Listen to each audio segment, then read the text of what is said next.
right. He can play enough.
And we're back. Joining me today, I'm Adam Pelletier. This is Zach Keelman. Zach is joining the AFL team as Rod is on Army service duty for the next 2 weeks. So we need somebody to help out. Zach is a longtime arena and indoor football fan. Zach, thank you for joining us. We're excited to have you. And I see you've got your official AFL hat on. Zach, welcome. Tell us a little bit about yourself. Hey, glad to be back. It's been a little bit since I've been on here, and a lot of things have changed. And I'm just avid arena fan. Simple thing you got to know. Very comfortable hat, by the way. Just got to point that out to you too, and official league merch. But I'm glad to be here. Glad to be covering this league. And if you want to even fill this in, I'm going to be being a little bit of a pun guy here. I'm being called up from the reserves. One guy's filling in for the other. Rod, hope you're doing well if you're seeing this, bud. But I'll be sitting in today and maybe a few other times as we go down the line for some new shows. Yeah, and we're excited to have Zach. I've worked with him before. He was on earlier this year for the infamous podcast rankings, or the power rankings, where Rod famously sparked the Billings Outlaws to their amazing 7-1 start to the season. 6-1, sorry. Rod taking all the credit for the Billings Outlaws success. But he would tell you it's all Coach Said. It's both Coach Said's and that stellar team as well. Zach, we got a great week of arena football this week. Week 9. Get excited, folks. Playoffs start next week, really. It's not officially the playoffs, but we have a playoff game next week between the Southwest Kansas Storm and the Nashville Cats. Winners in, losers sitting in the sixth slot, probably just one spot out. So get excited. Yeah, indeed. Lots of stuff coming down the wire. As I've been listening to you guys and just kind of analyzing the entire setup for the playoff structure as it is right now. That fifth seed is going to be very competitive right now. And that's going to be deciding a lot of, especially for who's going to be the fourth, going to be a tough time with that one wild card playoff play-in game. But lots on the line coming into next week. Nashville's really going to be crossing their fingers that they can get at least one more loss Southwest Kansas's direction. We'll talk a bit more about that as well. But no matter what, week 10 will be kind of wild. Week 9, great games on the docket, though. One sticks out like a sore thumb, but in a very good way. These teams are getting comfortable now. We're in the 9th week of the season. These teams are getting comfortable. They know they know each other, and that's just been great for the growth of the game. And that's why we've seen so many great games down the stretch here. And this Washington versus Southwest Kansas one is going to be a great event out at United Wireless. Yeah, we've had 3 straight weeks of games that I would consider bangers, and very much because, like you're talking, Adam, the comfortability of what systems are being put into place and the players they're bringing in, or, just gelling finally and finding a rhythm, knowing your guys. A lot at this level, it's a lot like how we've talked, and you and I, we talk spring football a lot outside of here too, like even the UFL. You get a bunch of guys together and you have to get things set up really quick in a month time to get ready to go for the season. The best football with these leagues, especially indoor and arena, is always closer to the end of the year. There's good football at the beginning. Don't trust me. You'll find good games, but the best of the best, when things are finally clicking, for everyone usually, it's right now. Playoffs are coming in 2 weeks, and as you've said, Adam, unofficial playoffs next week. It's going to keep going. We've had 3 straight weeks of games that have gone down the wire that have been 50, 60 plus affairs across the board. That's my favorite arena football. And I'm glad we've been seeing that more consistently now that the AFL has gotten itself more established and more back in on getting the best on best teams that are finding their way right now. Be sure to check out all the great AFL merch at theafl.com/shop. There's great apparel over there. More stuff's being added every day, so check it out today at theafl.com/shop. This is an early candidate for game. We're hoping this is an early candidate for game of the year. There's a lot of anticipation around this one. Billings Outlaws playing host to the Albany Firebirds. Zach, this is just these two teams have both been head and shoulders above their competition prior to their last 2 weeks. Both of them took losses in the last 2 weeks. The Billings Outlaws went out and lost a tough game against the Nashville Cats and Randy Hibbert. That was spectacular to see an AFL veteran come out. It took him coming off the couch and having a spectacular game to derail them. And for Albany, it took the Orlando Predators just playing the most complete game they've played all year. So as you're just kind of watching this and getting ready for this game, what's your key to the game right now for Billings? If I'm Billings right now, honestly, I look at the game they played that Orlando played against Albany. I know we're revisiting already a little bit with that, but I think the simple fact is, can you play mistake-free football? That's the deal. Or Albany is a team, even if there are drives that don't go their way, even if they get stalls, even if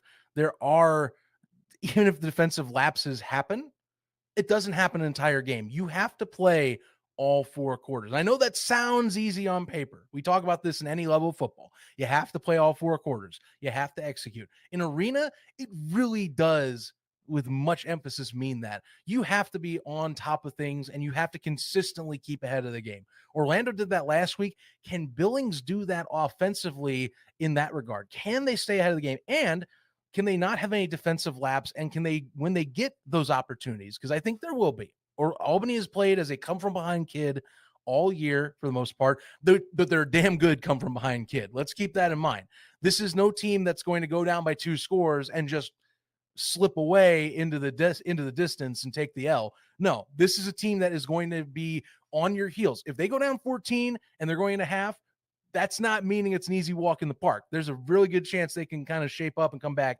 There's a reason you got Darius Prince. Jake Medlock is talking right now as a potential MVP candidate, but it's funny enough, Billings has MVP candidates on their side with an Isaac Harker, who I think is going to have to play his best game of the season to make this one a win. And it's going to be a tough defensive effort. Yes, Albany does have lapses, but they will get pressure on you. They will find ways to get to you, and they will find ways to get you rowdy. Luckily for Billings, though, they get to play at home.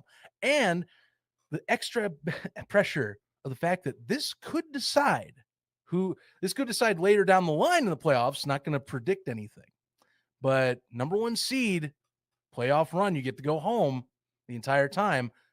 How bad do you want it? How bad do you want to go back home to Albany in front of those fans if you happen to get to that championship or semifinals, if you will? How bad does Billings want it if you want to have that championship kind of contention? And if you lose 2 games, week 10 gets more interesting, because then you have to keep up. Again, Orlando's sitting right there in the win percentage column as well, right behind some of these teams. Salina, 6-2. A lot of stuff on the line, but I think it's going to come down to who makes the least amount of mistakes. Albany has recovered well from mistakes this year, Adam. Billings, if they can play a near perfect game, that might sink the Firebirds. Yeah, and just clarifying, Zach was talking about the semifinals being yes, held at thank you, Albany or Billings. You get that home seed, and if you're the 1 seed, you get to play the 4-5 winner as opposed to playing the 2-3 winner who's also fresh. The neutral site Arena Bowl will be announced soon. I believe they were just finalizing some things behind the scenes, so stay tuned. Some exciting news and announcements coming out about that. But like you talked about, Zach, that Albany team, that Albany offense is just prolific. Darius Prince is having an all-time AFL season right now, averaging just under 100 yards a game, but averaging 2+ touchdowns a game. Just been absolutely dynamic for the Firebirds has Jake Medlock absolutely humming on all cylinders. Jake Medlock has thrown for 28 touchdown passes on the season, averaging exactly 4 a game, and that's really good to see out of this team, because Albany, our question mark at the start of the year was, how can this be? How is Jake Medlock going to do as the quarterback? We were Yeah. curious about that. We weren't even sure it was going to be Medlock.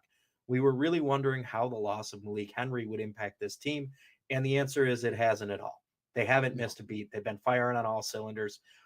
Malik Henry is waiting in the wings, though. So just remember, if Medlock gets hurt, if Medlock struggles, do we see some Malik Henry this week and next week, just so that way Albany knows what they have?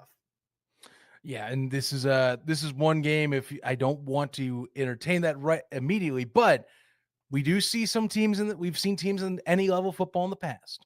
If you are looking for a time to find someone where you're going to make I would say a very tough love decision, possibly, which this would be tough love because Jake Medlock has been on the stat sheet excellent all year. But as I've talked, there have been drives where there have been slumps, there have been miscommunications in the regular, even with Darius Prince and Townsend putting up yards. There have been those moments for Albany where they put themselves behind the 8 ball on the regular, and it makes you wonder. And Malik Henry was supposed to be the guy to start the season, led his last team he played for to a again rival league National Arena League championship with the Carolina Cobras, and is very much an arena veteran here, and was brought in to be that guy before going to play and going to look for a roster spot with the Edmonton Elks. I think that there's something you got to keep an eye on. He is definitely sitting there as a 2, but he's very much could start anywhere in the AFL right now if you wanted. I know teams, if we were talking that were still in contention, like Washington and Wichita, would love to have a guy like Malik Henry who could navigate the pocket and who could manipulate the pocket well. He still is a decently mobile QB, but Jake Medlock has put up what he needs to keep his in the game. He's tell you done what, more than that. I mean, he 11 has. rushing touchdowns. He's been an escape artist. He's been the leading rusher in the league as well, mind you, which is impressive. By the way, didn't see him being that. I was very much expecting Drew Powell to be leading rushing yards by this stage in the year, but this is how the AFL season has played out, Adam. It's just how it's played out. And on the other side of the ball, we're talking about a Billings Outlaws team. Isaac Harker's been spectacular, also has 28 touchdown passes, but only in 6 games. So on a better pace than Medlock is, less rushing touchdowns for Harker, but that's because the Billings Outlaws give it to the big guy, Hunter Swoboda, whenever they get in close, down low. Swoboda's run for an impressive 157 yards this year, averaging almost a touchdown a game. But Billings has that complete offense that you really want to see in the Arena Football League. They have multiple guys who can beat you, whereas Albany's really concentrated around Prince and a little bit of Townsend and Marquell Wade, but I believe he's injured. On the other side, Billings, you don't know who's going to beat you on any given day. It could be Dwayne Brown. It could be Karanze Higgins. But then again, Arthur Anderson and Derek Harvey are getting involved as well. So you have a quartet of receivers in Billings who are all really making life difficult, and that's going to be really hard. This is the deepest receiving core that Albany's really faced this year. The only one that might be close is Nashville, but Nashville was banged up when Albany played earlier this year. Billings has one of the deepest receiving cores in the AFL, and that gives them a lot of great choices. Sed Bonner's just done an amazing job with that offense. They're just putting up points at an absolutely torrid pace right now. And it's just, you got to be ready. This has all the makings of a track meet right now, but don't be surprised if Coach Cedric Walker in Billings has something ready to slow down this Albany Firebirds team. Coach Walker quietly built, they let their play do their talking, and it's what they said they were going to do in the preseason, and it's what they've done all season. Their play has done the talking. They've been spectacular. They've been a top-tier organization, and they have taken care of business on the field. And so this is going to be an incredibly entertaining game heading into this week. I'll tell you what, my favorite matchup personnel-wise for coaches is definitely Bonner versus Dwayne Hollis in terms of the offensive versus defensive coordinator. Hollis, I'm going to say this will be a game that he has to challenge his players the most. And keep in mind, Hollis has played with a lot of these guys, promoted to D coordinator this year, and they are very well communicated and connected group on that defensive unit. But I will definitely be looking who can step up in the moment the most. Marcus Smith has made plays when he's needed to make it in the secondary, and it's going to be challenging.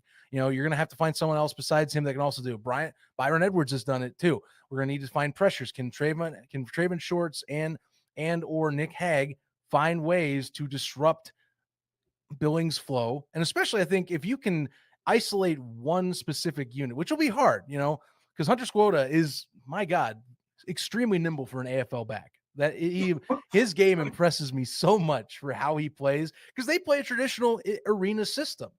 And he is a little bit more the skinnier type of running back in an arena system. A lot of times you see more like lineman-esque guys that get in there for being bruisers. He's great at hitting the hole and getting past the second level, making misses in open space when he's needed to. And I think that makes such a hard element to protecting and defending against Billings, is that, yeah, you can maybe stop that. You can maybe slow down the pass game a bit, but they do have a running back that can get you some yards and kind of keep you honest is the deal. It's so easy to lean on the pass and worry so little about the run in this level. But Billings can make you say, oh, wait a minute, shoot, we do have to respect the run game a little bit more here. And it's not like linebackers have to move too much more. The Mac usually blitzes, the Jack can stay back, but the Jack is kind of sitting there being more like a spy. But that being said, kind of keeps your eyes a little bit more wide open and on a swivel for where you're going. And I think that that's going to be the biggest challenge. Can Dwayne Hollis find some way to get his guys to respond well and just have to play a tip-top shape? Because this is a game it will be who flinches first. It really is going to be who flinches first to me. I don't see whichever team starts out hot, giving up points in the going in late game. And Albany has been a tendency again to come from behind, but I don't think you can afford it with a team like Billings. It's just, there's too many weapons that can hurt you. And I'll let you get the floor again, Adam, one moment, because I have to say this. If Darius Prince isn't playing the way he is, because again, very much offensive candidate or MVP candidate right now with the numbers he's put up, we would be talking so much more about Dwayne Brown. I've heard so little about Dwayne Brown, and this man's putting up 402 yards, second leading receiver in the league, but it's still that gap between the yardage and how much they use Prince as the primary driver in the Albany system. Brown is in a system where he's helping a cog in a machine, but he's one of the big cogs in that huge machine. It's incredible.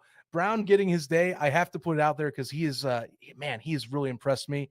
It's just that Cedric Bonner has so many places to go with an offense for Isaac Harker and Hunter Swoboda that they don't have to worry about isolating to one person.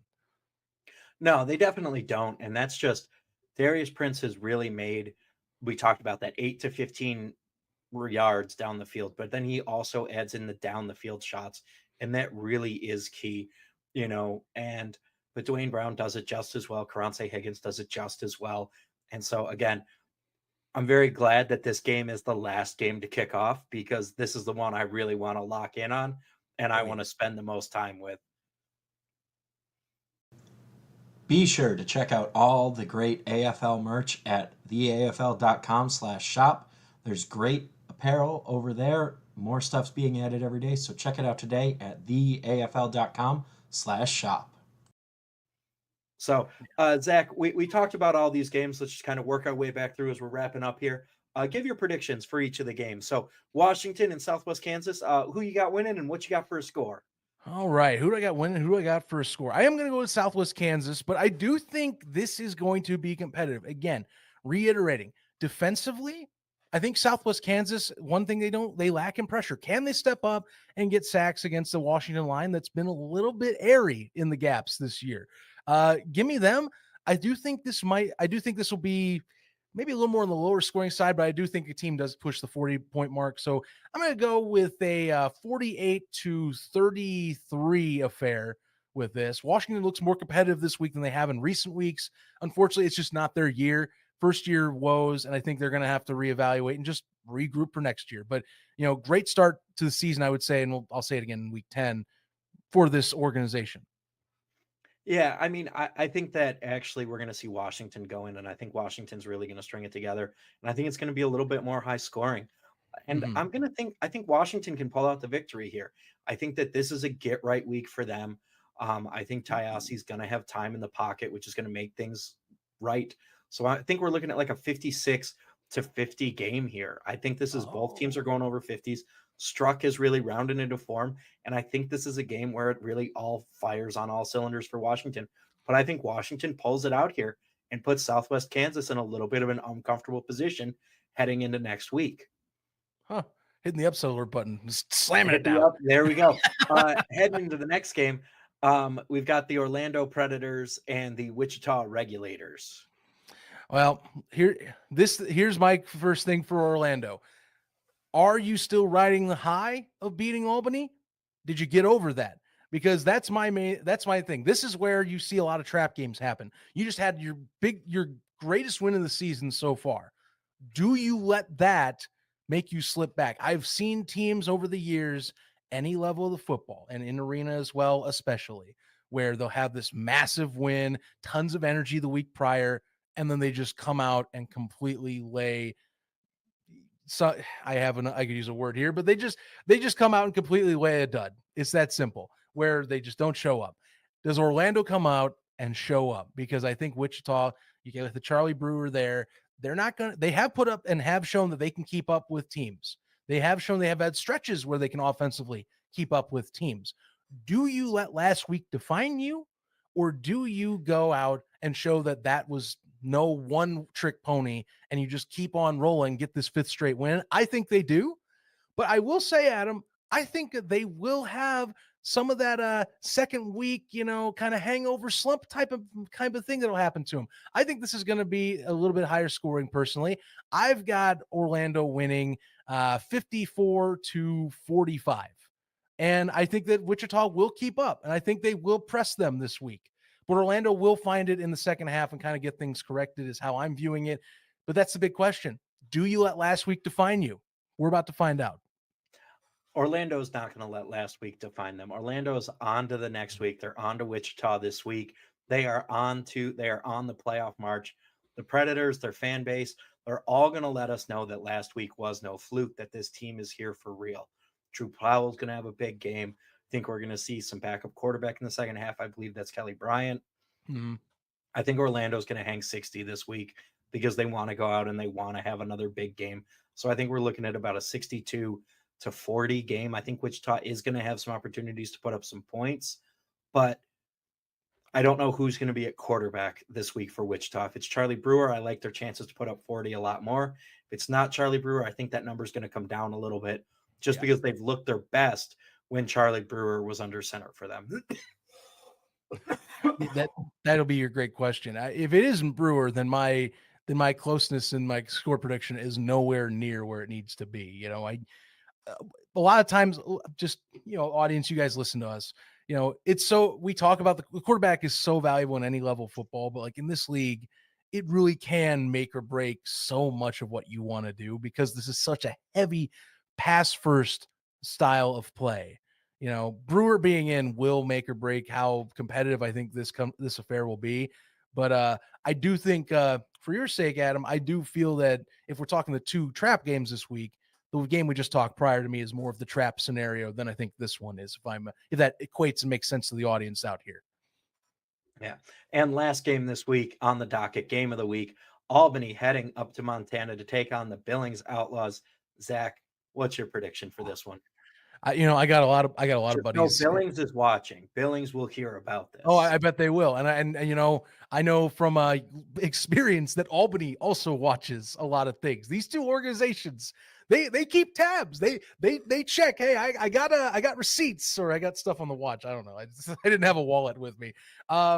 Look, again, it comes down to who's going to flinch. I think that offensively, you got two teams that clearly can keep up with one another. Slightly different offensive strategies in terms of the personnel. As we've talked, I think it's going to be who's flinched. And I'm going to be honest with you, I got to lean Billings. Unlike Albany, Billings hasn't had as many of those moments this year where they just where it seems like either they get behind the 8 ball and they have to kind of panically get back ahead, from teams making those mistakes, or they don't seem to let off the gas as much. The only time they have this year was against Nashville, but that seemed to be more from the sake that Nashville made some really good changes with their personnel. And I can't wait to see them play again in a few weeks, just as or next week as a preview. But I got to go Billings. I think that they've just shown that they more are able to avoid the killer mistakes that put them behind the 8 ball. And in a game like this, where you do have two heavyweight hitters. This is like freaking Muhammad Ali versus Mike Tyson right here. You can't flinch right here. You cannot get behind on the scorecard. And I do think Albany might get a little too far back on this one because Billings just is too well-rounded offensively to where I don't know if you're going to be able to just rely on only Darius Prince. I also got to say, because if we're talking defensive, I think Billings is going to rely on, can we just jam Darius Prince? Can we get him off his game? Darian Townsend can be that number one guy, but they haven't had to lean on him. Philip Barnett can make plays, but they haven't had to lean on him. I think they target Darius, and I think that that's going to be their game plan, and they have a defensive secondary that I think can live up to that hype. Close one, though. Give me a barn burner. Give me another 60-burger game between these two. I'm going with a 66-62 score. Billings walks away with it at Metra-Park. Yeah, I mean, I think you hit it on the head. This is going to be a high-scoring game. This is going to be a competitive game. This is two teams that are ready to go, that are going to go blow for blow, and they're going to be – it's going to be great. Again, I'm excited that this is the 8 o'clock game. I'm excited that these teams are getting to play here in the regular season. I think it's going to be great. It's going to be whoever has the ball last. Whichever team has the ball last year is going to come out on top. And I think that Albany's tight games are going to play in their favor. They have the experience in these games. So give me Albany here. But I think it actually is probably going to go to overtime. So I'm looking at about a 68-62 game. I think we're going to be tied, and then Albany's going to score that touchdown heading it in overtime. 68-62, though, I think is the score. But again, whoever has the ball last is who's going to win this game. And that's not always the case in the Arena Football League, but it's definitely going to be the case this week. And Albany, if Billings, I know Coach Walker did it. Coach Walker went back and watched that week 1 game where Orlando and Albany played, and he watched what Orlando did to take Darius Prince out of that game. Mm-hmm. Yeah.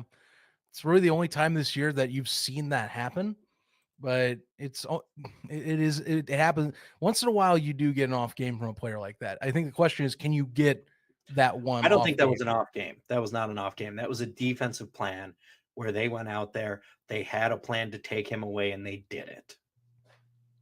So, Zach, any parting thoughts before we get out of here? Look, I'm just I'm excited for another good week of arena football is all I could tell you. Great matchups on the horizon, and stuff on the horizon that we're going to be able to see here coming in the fruition. Playoffs are among us, really. I think, next week is going to be the unofficial, like you're talking, but yeah, it's right over the hill, and football's getting better. I think that's a good sign for what lies ahead. That's all I got to tell you. I can't wait. I cannot freaking wait, Adam. I can't either. Folks, thank you for joining us here. This has been your Week 9 preview, and go enjoy some football.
Welcome inside the Metra-Park facility here in Billings, Montana, where the game of the year is about to unfold here in the Magic City as the 7-1 Albany Firebirds come into town to take on the 6-1 Billings Outlaws. And the crowd just still arriving on this very hot day here in the southwest Montana, Billings, Montana.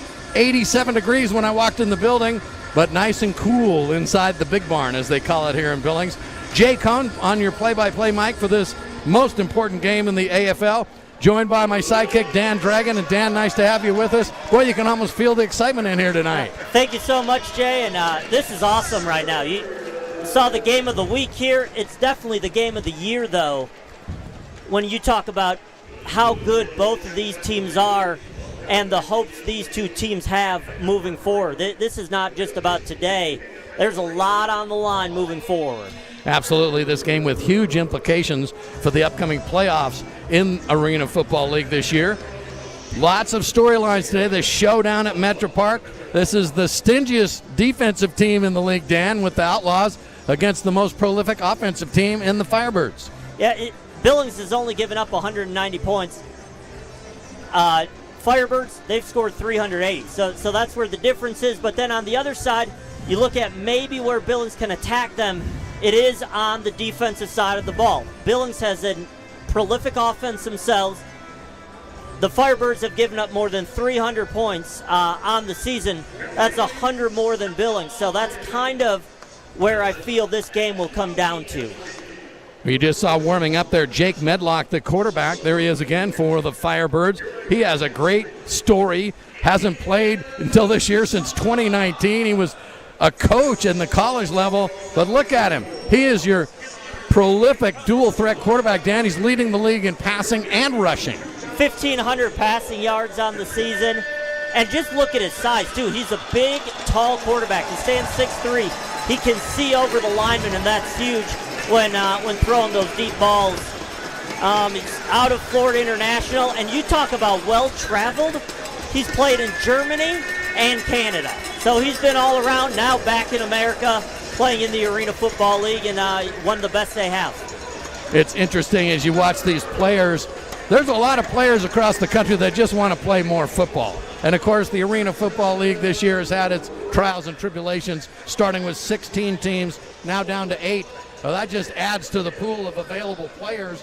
There's 8 teams that aren't still together. So these teams kind of have their pick of the crop out there, and both teams have filled some of their position slots with new players.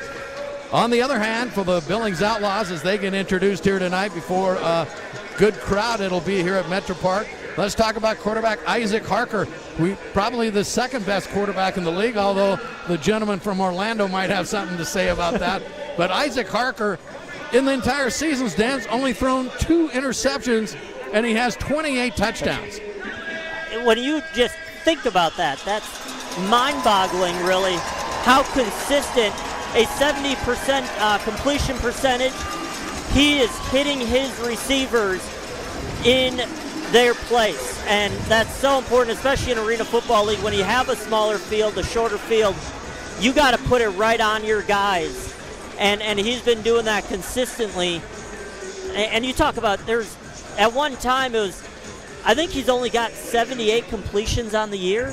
Right. So he's got 28 touchdown passes. That tells you how many of his throws are going for 6 points.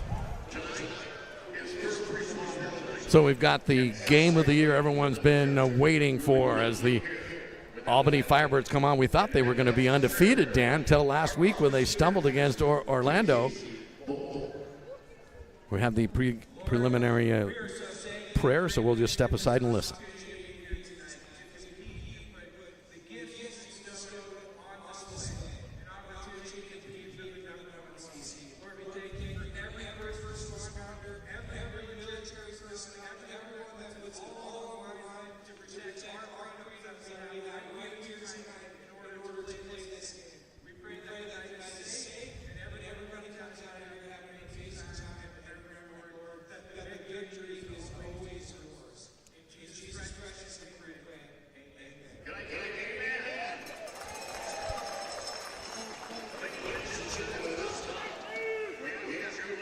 Military Appreciation Night here in Billings at the Metra-Park Arena. They're going to unfold this huge flag here. And at halftime, Dan, we got a little more and give our viewers across the nation a heads up. They've got about a 30-minute halftime presentation as they swear in some of these Army cadets into the armed forces. They are very really cool experience to be a part of right now. Absolutely. They're going to unfold this great big huge American flag and 10-yard flag. Ladies and gentlemen, the flag of the United States of America.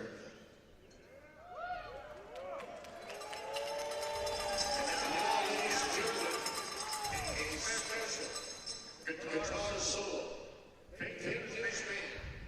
Chris Rossinger.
quite the rendition of the national anthem. Again, that's Chris Rossinger with the Fake News Band, a band that makes the rounds here in the Billings area to many of the local taverns and live events. It's a big weekend here in Billings, Dan.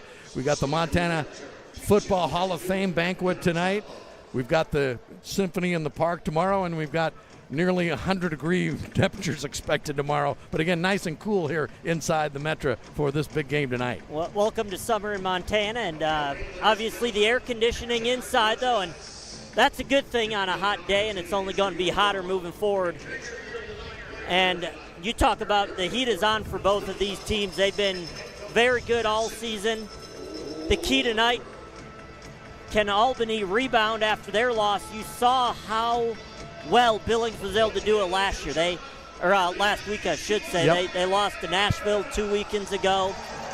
Came back and really took care of business against the Wolfpack pretty easily. And you know there's got to be a sour taste in the mouths of the Firebirds right now too. Absolutely. When you look at, I don't think teams expect to go undefeated. And a lot of times people think that's the kiss of death, to go undefeated on the season as you enter the playoffs. But no team likes to lose either. So if you can go undefeated, let's do it. On the other hand, as you look at these two teams with the two best records in the AFL this year, I think it's safe to say, with possible exception of Salina and Orlando, that these are the two best teams. And I don't think they've played anybody quite as good as the team on the opposing sideline tonight. And I think that's where the true test comes in. There's a little uncertainty about what to expect tonight because they have never played each other. Nope. Aaron Clonch, head referee, making the flip of the coin. Arthur Anderson, the fourth, in there for Billings, along with, it looks like Albany has won the toss. Elected to They've defer. deferred. Billings will receive on this end. all right. Sean Lockett, one of the captains. Trayvon Shorts. And Darius Prince, the other captain, their big wide receiver. He's got over 600 receiving yards on the season, 686.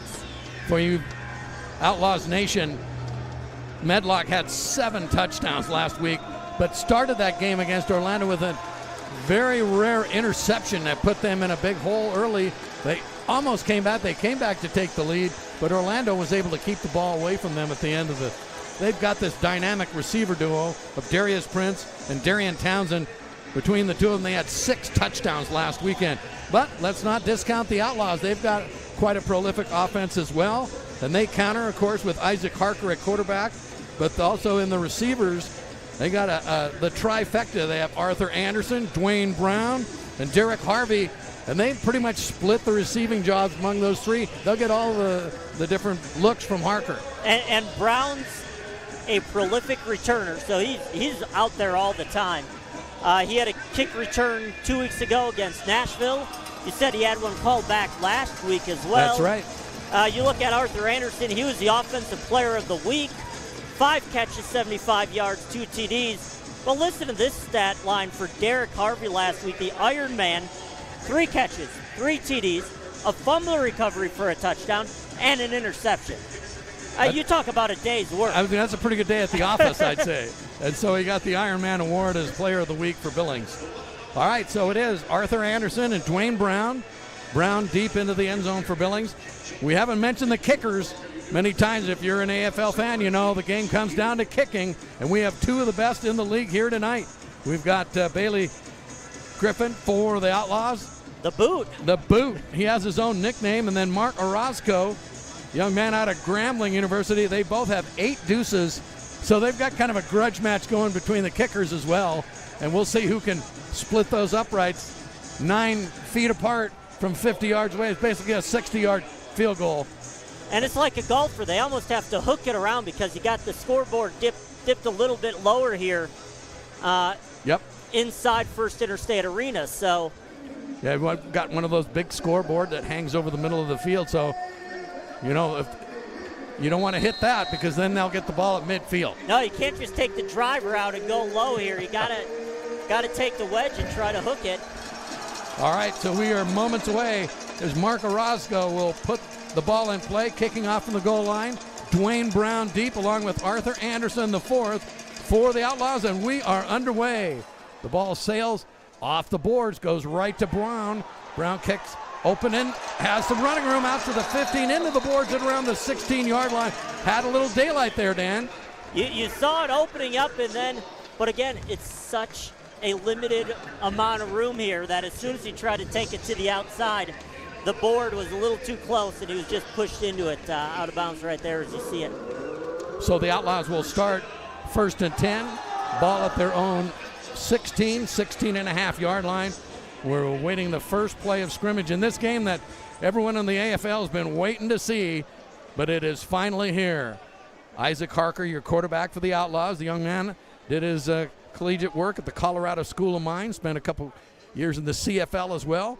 Harker quickly finds Dwayne Brown, and a quick hitter, and he's out of bounds, hit into the boards around the 20, so a gain of around 4. It's going to be 2nd and 6 coming up, but a perfect play call there, I think, to start the game. Just a real quick pitch out and let your receivers do the work. Let your skill players try to find open room. We are so impressed with the size of the Firebirds. Their line averages like 315 pounds. I think it's a much bigger size line, both on the offense and defensive side, that the Outlaws have faced so far this year. But that's where you can attack with your speed. There goes Derek Harvey. Somebody got a hold of him. He's looking to see if there's a possible flag, but nothing. Derek Harvey intended for receiver. He's out of Mount Union. He's 6 foot 190, about 25 years old. These Outlaws, for fans in Albany, they're a very young team. Their average age is about just over 25 years. So I think Albany has a much more seasoned group. They might have the edge as far as the veterans on the field. They do, but then you look at the speed and maybe some of the intangibles, and that might favor Billings. So let's see what head coach Damon Ware has in mind on defense now. Here goes Arthur Anderson in motion. Harker drops back, has some time, loses the ball, and it's on the turf, and it's recovered by the Firebirds. Number 90, the big man, Jamal Hickbottom, 6'2", 305. Harker just got the ball stripped. If we watch it on the replay, you'll see it. And he held on to the ball a little longer. I think he was trying to go deep, and it just didn't work. And on the recovery, like you said, Hickbottom Covers it, Swoboda, Hunter Swoboda, who's the running back, tried to get in there, but a little too late into the ball there. Hickbottom's taking up a little too much real estate, and the ball just kind of rolled right in his area. So here we go, right away, Albany with a turnover, and they're in business at the Billings 13-yard line. Our first chance to see quarterback Jake Medlock, 6'3", 215. And he leads the league, we mentioned, in both passing and rushing. In the backfield is Jake Molinich to his right. And there goes Townsend in motion. Ball in and out of the hands. Darian Townsend intended in the corner. Defending for the Outlaws, Cedric Thomas. Thomas looked to arrive a little bit early, I thought, but they let it go. It's a bang-bang play. We'll right see how at the goal line. we'll see how the officials are going to call this game. If they're going to be called very tight, or are they going to let them play a little bit? We'll see. So it brings up a 2nd and 10, and the ball's still at the Billings 13-yard line. Medlock looks over. Molinich off his right hip, and now in motion goes Darius Prince. Prince, intended receiver. The ball tipped in the air and out of bounds it goes. Again, Cedric Thomas in on the defense. Also got some help from Jason Armstrong. Two great plays by Cedric Thomas there to bring up a 3rd and 10 here for the Firebirds. So you kind of back them up a little bit after the turnover. The defense holding strong so far. That ball, Albany fortunate it went up in the air and then sailed out over the boards. Or for a minute I thought it might be up for grabs. And it could, or if it bounces off the netting. If it bounces the other way, it's live. There goes Prince in motion. Medlock has some pressure, and now he drops back further. Throws it away. So good defensive stand here for the first 3 plays against Cedric Thomas, the only one closest to that, but I think that was a heads-up play by Medlock, just getting rid of it. And we talked about it. Look, the last possession, the first possession for the Outlaws, that Harker held on the ball a little bit too long. Medlock saw the pressure coming, got rid of it. You live another day, so to say. Big Laquan Johnson Jr. out of Central Michigan, linebacker for the Outlaws, putting the pressure on. So here's big 4th down, 4th and 10. The Firebirds can get a first down without getting it into the end zone. Medlock looking, throwing. Again, it's broken up. Oh, and the penalty flag flies as Thomas may have had his hand wrapped around Townsend's back. Said 2 great plays on this possession. That time he arrived a little bit too early, knocking the ball away. I believe it was Prince there, the intended receiver. Interference. Number 4 on the defense. It's a 10-yard penalty and an automatic first down. There's our head referee, Aaron Klonch, does a great job. Although the fans here didn't like the call. Well, you were to expect that with the hometown Outlaw fans, hoping to force a turnover on downs, but instead the Firebirds on the penalty have it 1st and goal from the 3-yard line. So you don't see a lot of running in the Arena Football League, but this is the part of the field where you may think about handing it off and using a big guy. And that big guy might be Jake Molinich, who's right off the left heel. Medlock throws it up over the boards. Did he catch it? He had one hand on it. No, it's incomplete. Intended there for Philip Barnett out of Toledo. He got a big hand on it. Couldn't tell if he got it right away or not. And if you're the fans down there, you've said it before, you really have to be careful. These guys come flying, just unable to haul it in, but what a great effort. Again, Cedric Thomas there. Cedric is just a little guy, 5'10", 170, and he's going up against, guys like 211. Gives up quite a bit of size. So here's Medlock now facing 2nd and goal. The ball at the 3-yard line. Here in the early going. Here's Medlock going to try to run it, but he's caught from behind. Again, that's Derek. Check that chase. Derek Harvey, number 13, plays both ways. Talked about him on offense. Now you're talking about him on defense. Sniffed that out from the beginning. Just came. He was kind of lined up right at the goal line. He saw that develop, and he just shot in there, and was able to get Medlock for no gain. Medlock has 11 touchdowns rushing, leading the league. He's averaging over 27 yards a game rushing. And he's a big quarterback. He's 225, so he's not an easy guy to bring down. Now the Firebirds have 3 receivers split out to the near side. Medlock's going to run. A penalty flag flies, and Medlock gets it in the end zone for the touchdown. Let's check the penalty. Initial call might be holding. Let's see. Holding on the offense, number 68. It's a 10-yard penalty from the previous spot. 3rd down. That's a huge play. That's going to back them up to the 14. So you're going to have 3rd and goal now from the 14-yard line.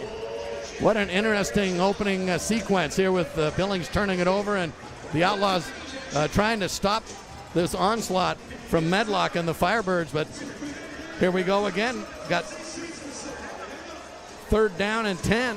For a possession that started at the 14-yard line, they're still there, and they've ran about 8 plays already. All right, in motion. Here comes Darius Prince. Medlock drops straight back. Is he going to run? Is he going to throw it? He finds Prince in the end zone for the score, and there are no penalty flags on that one. And the Firebirds draw first blood. Prince found that open slot right in the middle of the end zone, Dan, and no one around. You talk about that experience. That's where it comes in handy. A 34-year-old, he's been around. He's got a decade worth of pro experience. He's played in the NFL, the XFL, now the AFL. He's done all. He's a 3-time Arena Bowl champion. And I think that's where the experience came in. Just saw the soft spot in the defense, settled, and let Medlock find you. All right, here's Orozco, the kicker, to go for the extra point. Prince is the holder. Snap is down, the kick is up, and it's right through the uprights. So a quick 7-0 lead for the Albany Firebirds as they take advantage of a fumble by Isaac Parker. The first media timeout of the quarter. And cash it in for the first score of the game. So we're taking a quick timeout with 7:07 left here in the first quarter. It's the visiting Albany Firebirds on top 7-zip.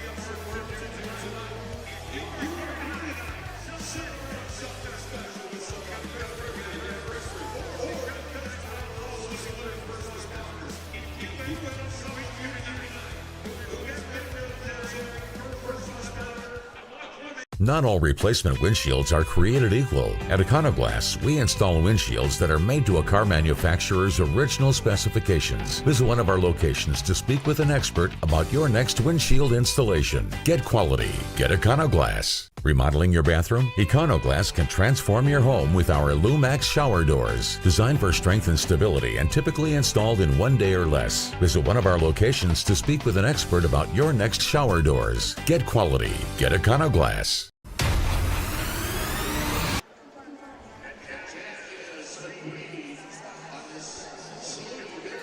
Back live inside Metra-Park, TDS Fiber Field, home field of the Billings Outlaws. And you see the score as the Albany Firebirds draw first blood. A 14-yard pass from Medlock to Prince. Touchdown, and the Firebirds are on the board. Let's see if Billings can answer. These possessions are so important in this fast-paced AFL game, Dan. You think Billings averages, though, they've got about 370 points on the season. They are going to have to most likely to beat the Firebirds tonight. You're looking at a 50 to maybe even 60-point game. And that's why that first fumble was key, especially getting the first possession of the game. You'd like to do something with it, but now it's almost a must to really come down and answer this score by Albany. Each possession so important, but we've seen, and the Firebird fans know how fast these teams can put up points in a short amount of time. That game where they scored 11 points in 11 seconds earlier this year. Pretty much the Exhibit A. Okay, Orozco, can he get a deuce?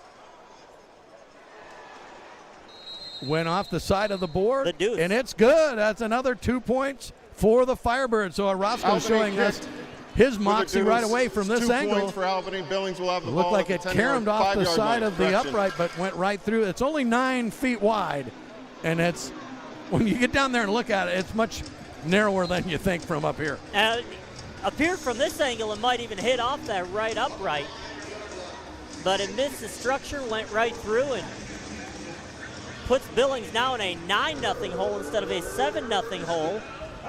Another key play to this game early. And here comes Billings. Can they answer? So I think only the second time all season they've been behind in this building. Here goes Harker, finding Derek Harvey. Penalty flag flies out near the 21. Pass complete out to the 15-yard line. Nice gain there by Derek Harvey. It looks to be a first down, but they might be moving backwards. Let's wait for head referee Aaron Clonch to sort it out. Still talking about it. Look like they're going to place it at the 5 right now. We mentioned the game that Derek Harvey had last week where he was awarded the Iron Man. It's taken a while. Here comes the call. There are 2 penalties on the play, both on Albany. Illegal defense, twist on number 9 and 50. Holding on the defense. Both of those have been declined. The results of the play is a first down. Interesting. They faked us out, Dan. They walked back to the original line of scrimmage. Looked like that was going to be a call against Billings. Turned out to be a double call against the Firebirds. And a great play there to get Harvey involved. He's, especially now with Higgins out, he's a top receiver that they count on, and good to get him involved early and often in this game plan. Here goes Harker, and he has Arthur Anderson, and across midfield stripe. Good for another first down. Marvin Ross trying to come up to make the tackle. Anderson trying to avoid it. Got about 4 extra yards on that play. Anderson scored 2 touchdowns last week. He's out of Concordia University in Nebraska, 25 years old. David Tolentino Jr. with a missed tackle there too to allow that first down to take place. All right. In motion goes Harvey. The give is Swoboda in the backfield. Look at him, power up to the 20, carrying big number 77 with him. And that's saying a lot. That's Melvin Hollins. He's 6'1", 310. I'll be honest, that should have probably been a loss. He was kind of trapped in the backfield here. Was able to cut left and get positive yardage on the play and make it a much more manageable second down here, about 2nd and 5. Hunter Swoboda, one of those players that goes both ways at various times for the Outlaws. Now, of course, they've waived the Iron Man rules, but a lot of players go both ways, as we've seen already in this one. Harker drops back, looking for and intended there for Harvey, but in and out of his hands as he hit the board right about the 8-yard line. And just kind of a quick out there, looking for about a 10-yard gain. Went off his hands, and when the board's that close, it's got to be a threat even for these players. They're used to that board, but yeah, still have to protect yourself against it. It doesn't feel good to hit that. No, going full speed. They're not that padded. Don't fool yourself. Byron Edwards in on the play defensively for the Firebirds there. He leads the league in solo tackles. He got injured a week ago. Weren't sure if he was going to get to play, but he's definitely in there. Here's the play, pass over the middle, a little too soon on the hit. That was intended for Anderson, and Edwards was on the stop, but a little too quick. Pass interference, number 7 on the defense. It's 10 yards from the previous spot and an automatic first down. Marvin Ross on the penalty. He had the missed tackle down here just a few plays earlier. Not a great defensive possession for him so far. There is the offensive coordinator, Sherdrick Bonner, talking with Isaac Harker. Outlaws need to answer here after falling behind 9-0 on a touchdown and then a deuce by the visiting Firebirds. Clock running down towards the 4-minute mark. That's Hunter Swoboda behind Harker in the backfield. Dwayne Brown and Anderson split out this side, and there's Harvey in motion. Harker looking, throwing for Harvey. He's got it! Touchdown, Billings! Derek Harvey, another great catch in the end zone. A great play call there by Cedric Walker, and now the celebration. Gotta love it. Little paddling the canoe. And you can actually celebrate here in the Arena League compared to the NFL. Well, what a great move there by Harvey. Went up, got to the goal line, cut left, beat the defender, and caught the ball right before going into the boards. So Derek Harvey picks up where he left off last week. hauls in that touchdown from Isaac Harker. And here's Bailey Giffen. And it's blocked, but Giffen picks it up, and he runs it in. Well, what do you know about that? The officials are looking around. I'm not sure if they can count that. Was that one of the trick plays they were working on earlier I this don't week? know. Not sure that's The in ruling on the playbook. field is that the kick never crossed the line by rule. Extra point is good for Billings. 2 points. Here it is. Swoboda picked that block. Extra Timeout, point up, bounced media. right to him. Sometimes it's better to be lucky than good. Worked in their favor. Not how you draw it up, Wow. but they'll take the 2 points. Now 9-8. All right, well, the first 12 minutes of this game have not disappointed. We've got both teams into pay dirt early. Both teams showing what they can do offensively and defensively. You got to be excited if you're a Billings Outlaws fan, how they responded, Dan, to that quick start by the Firebirds. Oh, it's an absolute great response. We talked about needing to get some points, and they get 8, now only a point behind. But I tell you what, there's not too many leagues in which you look at a score of 9-8, but that talks to the uniqueness of the Arena Football League and being able to score in a variety of ways. One of the fans here kicked himself a field goal. Taking a page out of Bailey Giffen's book right there. You got to love the AFL. I know the league has had its topsy-turvy start, but it is a family-friendly environment, and this crowd here in Billings tonight enjoying it so far. And as you see on the scoreboard, why not? 9-8, very tight game, as both teams have got off the schneid. Both teams have gone deep. And Hunter Swoboda picking up a block, extra point, and picking it up and running it in for 2. Of course he did. Feels like a whole half of action, and we still have 3 minutes to go in the first quarter here. But So- now Billings going to be going back on defense. We talked about only 190 points allowed on the season, now up to 199. But they actually played pretty well that last possession. Albany had a short field to work with. It took them about 6-7 plays to cash it in. Darius Prince back deep. Here goes Giffen. Can he get his own deuce? No, it bounces high off the boards. And Prince picks us up. He's at the 5. He's very quick. Down he goes at the 7-yard line. Tackle there made by Jordan Smith, one of the new additions to the Billings Outlaws for this game. Great coverage, great patience there actually by Prince on the return. He kind of stood at the 4-yard line just waiting to see if anything opened up. But the Outlaws special teamers, staunch and did not allow any holes, and going to start this possession around the 7-yard line. Giffen came oh so close for that deuce. It just hit just to the right of the right upright. The rebound nets add a whole new dynamic to this indoor game. And fans, if you haven't had a chance to see it, there's still time to run down here and catch most of the second half. So here are the Firebirds, and the give is in the backfield. That's Jake Molinich, and the tackle made by big number 94, Antonio Simley. Got in there, he read that play perfectly, got off the line, and you talk, this is a huge Albany line, but really just shed his blocker. Got in that Derek Harvey, we've already heard from on offense, helping make that tackle on defense. All right, so Townsend is split out here to the near side along with Philip Barnett. Prince will go in motion from the Firebirds end zone. Medlock back to looking deep, going towards Prince. He's open, but he overthrows him. Cedric Thomas trailing the play. But fortunately for Billings, that ball was overthrown by about 2 yards. And we talked earlier, even in pregame, about how dangerous speed can be in this game. You don't have a lot of time to make moves. It's one cut and up, and that's exactly what Prince did there. He had his man beat. Just the overthrow by Medlock, which you don't see a lot of. Well, it's still early. Clock is running down, final minute of the first quarter, and it's been a dandy.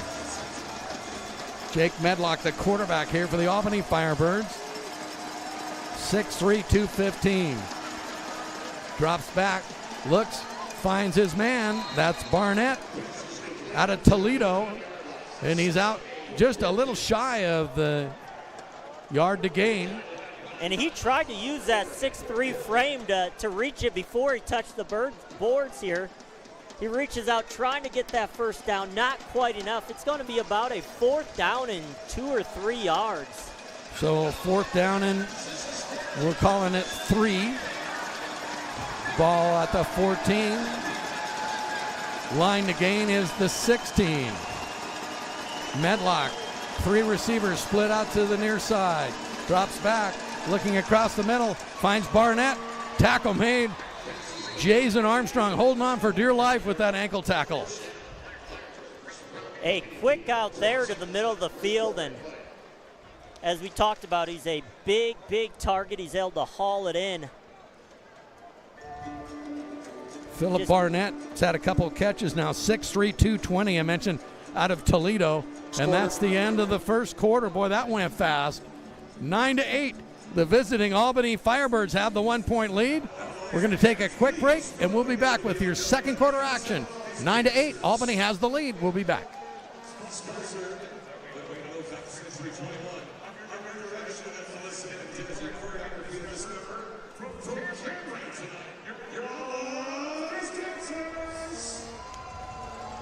When storms happen, storm chasers from out of state immediately follow. You've probably seen them running around town lately. My father has owned this company for over 20 years. I've been local my whole life, and we're going to be here long after the storm is over. Donahue Roofing offers an unprecedented lifetime warranty. We're A+ rated with the Better Business Bureau. We'll work with your insurance company to make it easy on you. When you need help, choose local. And call Donahue Roofing and Siding today.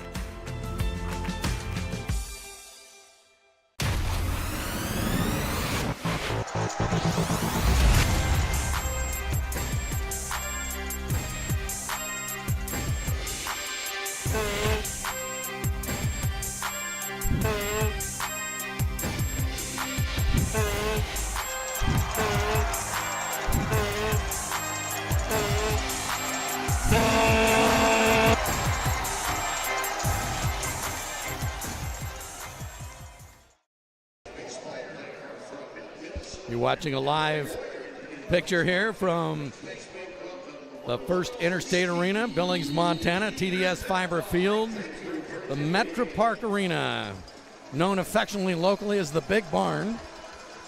And it's getting loud in here tonight. You can see the score. Albany enjoying a slim 1-point advantage right now. And here's your first play of the second quarter. Darian Townsend goes in motion. The other 2 receivers split out. Medlock being chased now, and he still maintains his feet. This ball thrown into the fans right at the 16-yard line. Oh boy, did Billings had a chance. Chase McGowan knocked Medlock almost to his feet, but what ability to stay not on the ground. What are you taught? Wrap him up. He tried to push there. I mean, this would have been a 10-yard loss. He had him in his sights, just did not wrap up. Medlock bounced off and falling backwards, got rid of it. Heads up play. No doubt. That saved a big, huge loss for the Firebirds. A little dangerous pass there, not knowing where you're throwing. Jason Armstrong there tried for the pick, but unable to come up with it. Jake Medlock surveys the situation. Prince in motion. Pass to Barnett, complete. Down around the 20-yard line. Tackle made there by Sean Lewis for the Outlaws. It's going to be 3rd down and 4 here coming up. So another big play for this Outlaws defense. What I will say is they've been a little susceptible in the middle of the field so far. If you've seen the yardage, they've done a good job of guarding the boundaries. If I'm Albany, I'm looking to go to the middle of the field. That's where they've had their most success so far. Good eyes, Dan. So here's Medlock. Let's see where he's going to go this time. Finds Prince slightly over the middle of the field. Tackle by Cedric Thomas. Good for the first down to the 11-yard line.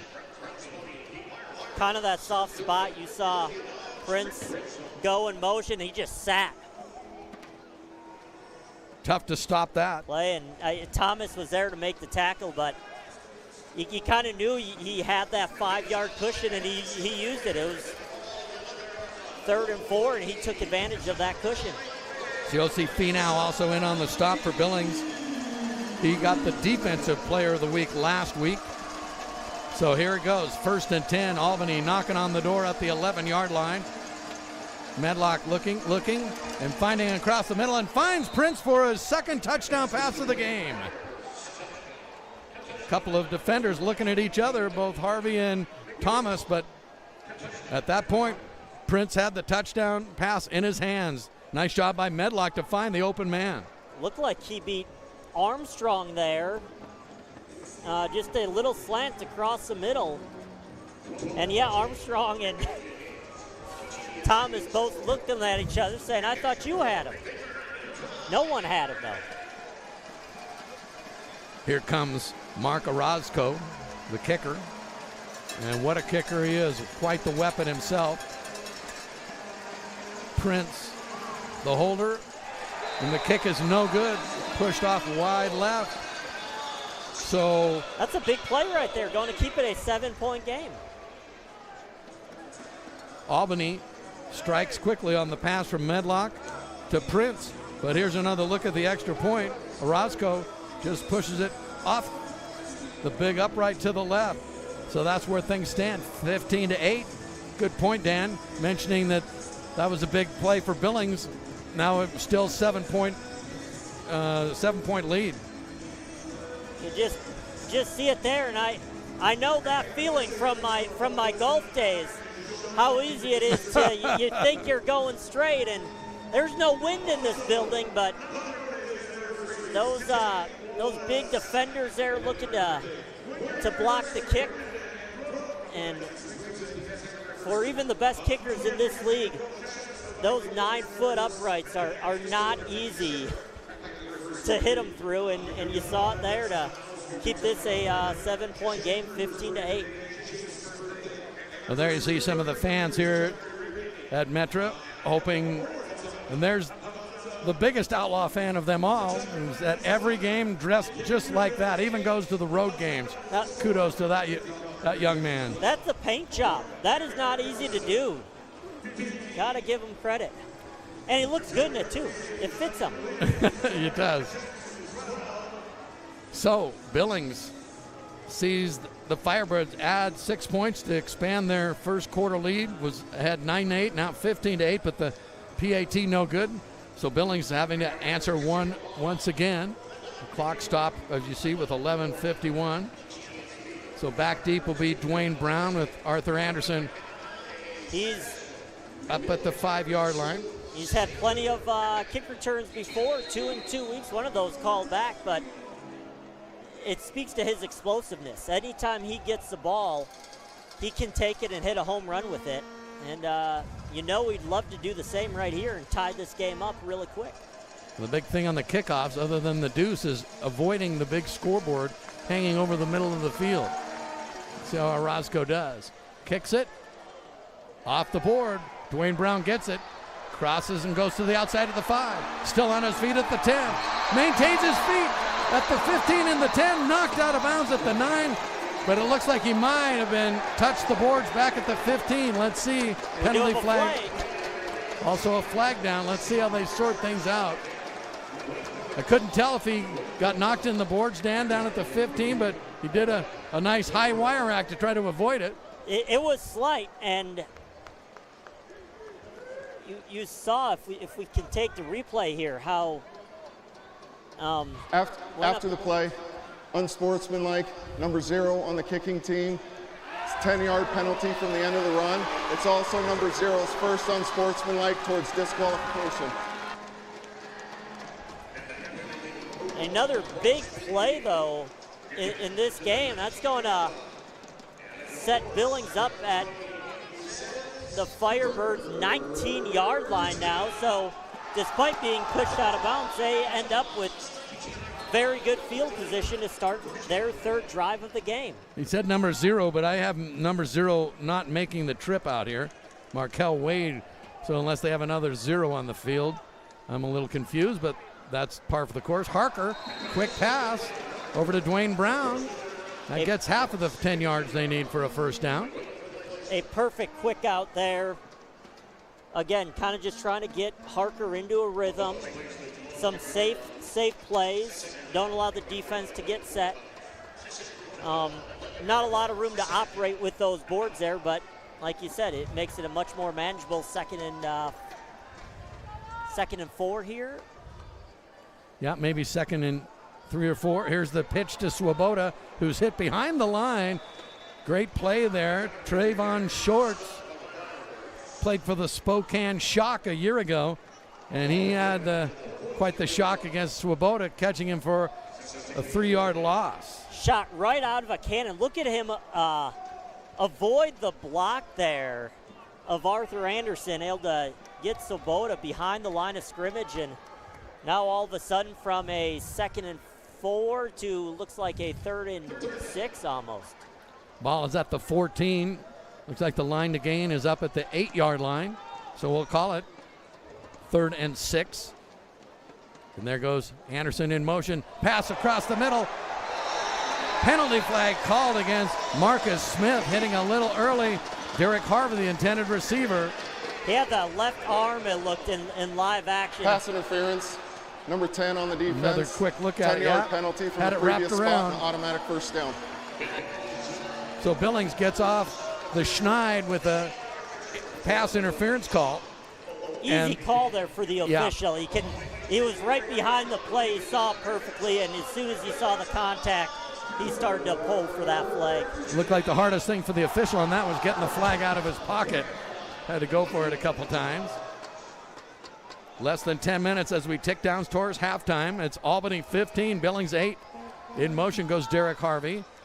Isaac Harker, he gives to Swoboda, tries the run up the middle, maybe gets a yard down to the 4-yard line, but it's tough going in there. Dejan Walden there for the stop, and just no room to run right now for Swoboda. One of the league's leading rushers. He can definitely get after it on the ground. Out of Washita, it's a mountain range in western Arkansas, believe it or not. Definitely a big man, hard to tackle, but He's got Albany up to the task so far. Rushed for 157 yards, averaging 26 a game, and has 5 touchdowns to his credit. Here is 2nd and goal now for the Outlaws. Isaac Harker looking, throws it. Well, looked like Dwayne Brown was caught up over in the corner. Harker didn't have a choice and just threw it over there. And that might have even been intended for Anderson, just couldn't come off the block there. Saw Anderson right there at the goal line. You had Brown back and Anderson right at the goal line, but just couldn't quite get off that block. But probably a smart play by Harker just to get rid of it, not take the sack. Yep. Don't want to take sacks. That's the one thing you do not want to take. 3rd and 3 now. Third and goal from the 3, I should say. There's Swoboda behind Harker. And you're always in 4-down territory here. No doubt. And here's the Derek Harvey coming around the corner, trying to get a push. But that big line, the whistles finally sound. They're going to stop it for no gain. I like that play call. It got Brown, or it got Harvey in motion. He just stonewalled there by that big defensive line. Trayvon Shorts came out of there, ran the length of the field. But it's for naught. They said Swoboda's forward progress was stopped. So still at the 4th and 3. So here's Bailey Giffen in to try the field goal. See if they can claw a little closer. Just a yard further than an extra point, so. Harker is the holder. Bailey Giffen out of Lamar University, native of Bryan, Texas. And he splits the uprights and adds the field goal for Billings. Looked like about a 22-yard field goal, or more like a 17-yard field goal. But at any rate, here's another look at it. Snap good, hold good, kick good. Special teams truly a kind of a three-prong operation, if you will, with the snap, the hold, the kick, and all were perfect there. Gets Billings back within 4. An interesting call there by Cedric Walker, Billings head coach, to kick the field goal. Usually it's 4 down territory in these games. No doubt. But you could definitely see, I think, just how important points are. You got the 2 best teams in the league, and can't come up empty-handed on that. And Walker's like, we got to get points on the board. And really, in Arena Football League, even if you're down by 10, it's still a 1-score game. Absolutely. Potentially. So you kind of keep it within 4. You live another possession here and see what your defense can do. Back deep, Darian Townsend for the Firebirds. Young man out of Youngstown State, 5'11", 185, and up in front of him is Darius Prince. Orozco, or Giffen with the kick, off the boards, and running room, and finally the tackle made by Sean Lewis. Jordan Smith, their new receiver, was actually in on that. All right. He had the first chance, kind of slowed him down, got an arm on him. If you watch this replay, he gets down there really quick, gets a hand on him right about the 5-yard line, and allowed his teammates to come in, and that's why teammates finish are the job, important. right? Have your Absolutely. back. Darian Townsend looked like he had, from up here you can see the little bit of daylight that they have, but it closes so quickly.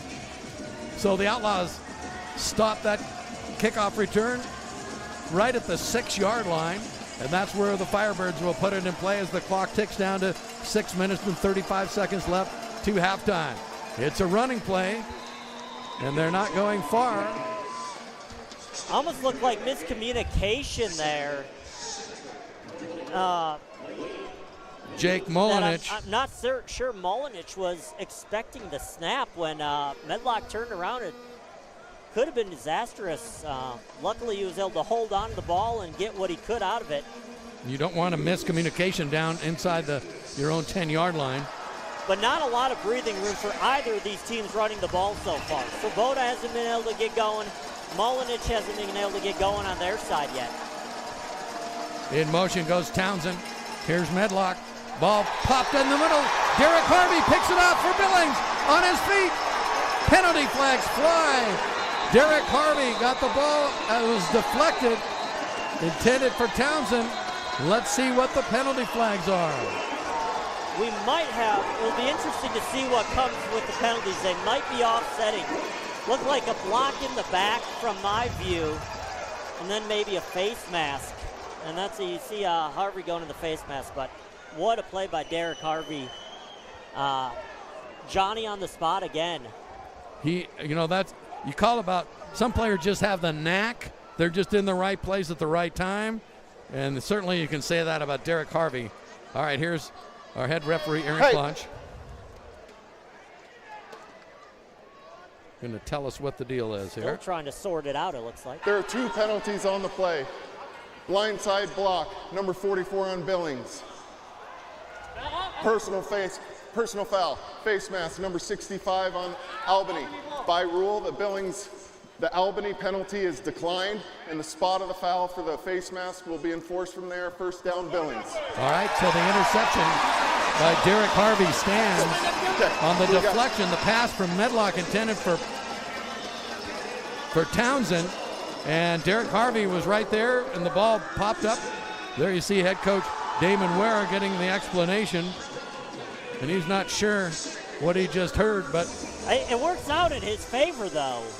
Yeah, exactly. Because they ran it down to the 3. Usually if it's penalties on both teams, in the NFL, they'd be offsetting, and you get the ball where it ended up. Here, it ends up only going on Billings, since that was the first penalty of the action. So Ball is spotted at the 9-yard line. That's the 9-yard line of Albany. And there goes head coach Ware to explain things to his team. Not sure he agrees with the call, but at least he got a good explanation from head referee Aaron Klein. So here it is. 5:40 clock is running as Billings trying to take this lead. They trail 15-11. There goes Harvey in motion. Harker drops back, looking, and throws it intended for Dwayne Brown. You sit up here, Dan, and you can see all these receivers. I'm going, they're open, but not as open as they appear. Anderson appeared open in the middle of the field right here. Good cut. And his defender was late, but he decides to go to Brown, and too high, and probably a good decision at that point. Looked like it almost got the fan there, too. Heads up. Yeah, you need to be heads up if you're down along the boards here. I'm looking around in the house, and it's probably the best crowd we've seen so far this year, and you would expect that with the top two teams squaring off. So it brings up 2nd and goal. Harker looking, finding, almost intercepted right through the hands of Trayvon Shorts. Would like to have that one back. I don't think he saw Shorts. Looked like it was, Arthur Anderson, the 4th on the curl route, and never saw Shorts there, just standing, camping out really about the 3-yard line. And Marcus Smith was draped all over Arthur Anderson. He was not open. You see where Trayvon went down and was doing push-ups. He was assessing himself 5 push-ups for missing that interception. He almost became the wide receiver on that play, and I tell you, if he catches it, he could have taken it the distance. There's a lot of green grass in front of him. Big play here for Billings. 3rd and goal. Harker drops back, looking. Looks for Derek Harvey, and he's knocked out of bounds, and the ball was a little bit overthrown. As they see if everyone's okay. We have a penalty flag down right at the 1-yard line. Holding on the defense, number 10. Half the distance to the goal and an automatic first down. Oh, that's a huge penalty against the Firebirds. Holding against Marcus Smith. It was away from the action, so I didn't see it. But it's an automatic first down for Billings with the ball just inside the 5. I think Anderson was trying to cut inside and had no choice but to hold him there. It probably would have ended up being a touchdown. But just a huge play to get 1st and goal and 4 more cracks at it. Let's see what offensive coordinator Sherdrick Bonner has. They gave us to Swoboda. Ooh, down to the 1. Looked like he had additional running room. The stop made there by Trayvon Shorts, but he had some help with that big defensive line. He had some daylight, got tripped up, and that's how you're taught to tackle the big guys, is at their knees, at their ankles. He goes low, gets them right around the knees. DJ Walden. Yep, Walden there, linebacker. 6 foot 206, went to college in Georgia. 2nd and goal. The ball now at the 3-yard line. Now give again. Close to the goal line, but short. Swoboda stopped inside the 1. That was a quick hitting play. They barely got up to the line of scrimmage and they snapped it immediately. Right to Swoboda. Now I'm not sure they have a QB sneak in their playbook like the Philadelphia Eagles do, where they just get behind Hurts and push him in. This would be a great time for it if they have something similar to Harker here. You just got to move them a touch. Inside the 1, 3rd and goal. Billings trying to jump in front. They give to Swoboda again. He's stopped behind the line. Second effort's not going to get it done. So it'll bring up 4th down, and look at that. Good defense there. Byron Edwards shows why he's the leading tackler in the league, but he had to help. And unblocked. He went unblocked, and Walden. DJ Walden again. DJ Walden unblocked. So with 2:06, what will Billings do with 4th and goal? I will say, interesting to go. They had 1st and goal from the 3, and they went 3 straight runs. Stopped all 3 times, and usually in that you got to mix it up a little, and I feel their play calls became a little bit predictable. And I know it's a shorter field there. Much shorter field, and of course here at Billings the corners of the end zone are rounded, like the hockey rink would be. Other fields are not like that. Actually, the AFL wants a full 10-yard end zone, but they get what they get. And it makes for a very condensed space when you're that close. So the ball, actually Billings lost about a yard. It's back to the 2-yard line. Let's see what... Harker's still on the field, so looks like they'll be going for it. These possessions so important. Harker sends Arthur Anderson in motion. Pass in the corner. Overthrown, intended over there for Derek Harvey, but he didn't have time to turn around and haul it in. It was so quick. Well, good defensive move. Here, another look at it. Harvey, he was open. He had a yard on the defender. David Tolentino Jr. in on the defense. That ball just a little overthrown, but a great defensive stand there by the Firebirds. And you can see Harker kicking himself there. He knew he had an opportunity, just couldn't finish that drive. You hope that doesn't come back to cost them, especially after the turnover. They had a short field to work with. And now the defense has to go back to work and stop them once more. So here it is, the Firebirds backed up with the ball at their own 2-yard line. But there's lots of green on the other side of the field. The pass out to Prince. Darius Prince showing why he's one of the most dangerous receivers in the league. Spent some time with the Philadelphia Eagles back in 2018 on their practice squad. Smart play, just a quick out again. He kind of came from the backfield, settled down in that empty spot, caught it, and second down. Isaiah McFarland in on the stop. Medlock back to pass as Prince wide open at the 20, breaks into the open across midfield, and he's hammered down by a couple of Outlaws. Derek Harvey, one of them. Timeout, media. Jason media Armstrong in half. on that stop. But Prince has a first down for the Firebirds. We're going to take a quick timeout. 55 seconds left to go in the half. We'll be right back. Not all replacement windshields are created equal. At Econoglass, we install windshields that are made to a car manufacturer's original specifications. Visit one of our locations to speak with an expert about your next windshield installation. Get quality. Get Econoglass. Remodeling your bathroom? Econoglass can transform your home with our Lumax shower doors. Designed for strength and stability and typically installed in 1 day or less. Visit one of our locations to speak with an expert about your next shower doors. Get quality. Get Econoglass. Putting new roofing or siding on your home is not just about slapping on shingles. It's an engineered system. Hi, I'm Mitch Donahue, and this is my son Dylan. We're proud to be local experienced contractors using the best materials around. We don't just meet code requirements, we exceed them. Your new project is an investment. With Donahue Roofing and Siding, you can put your money into your home where it belongs. Why not use the best? Call Donahue Roofing and Siding today.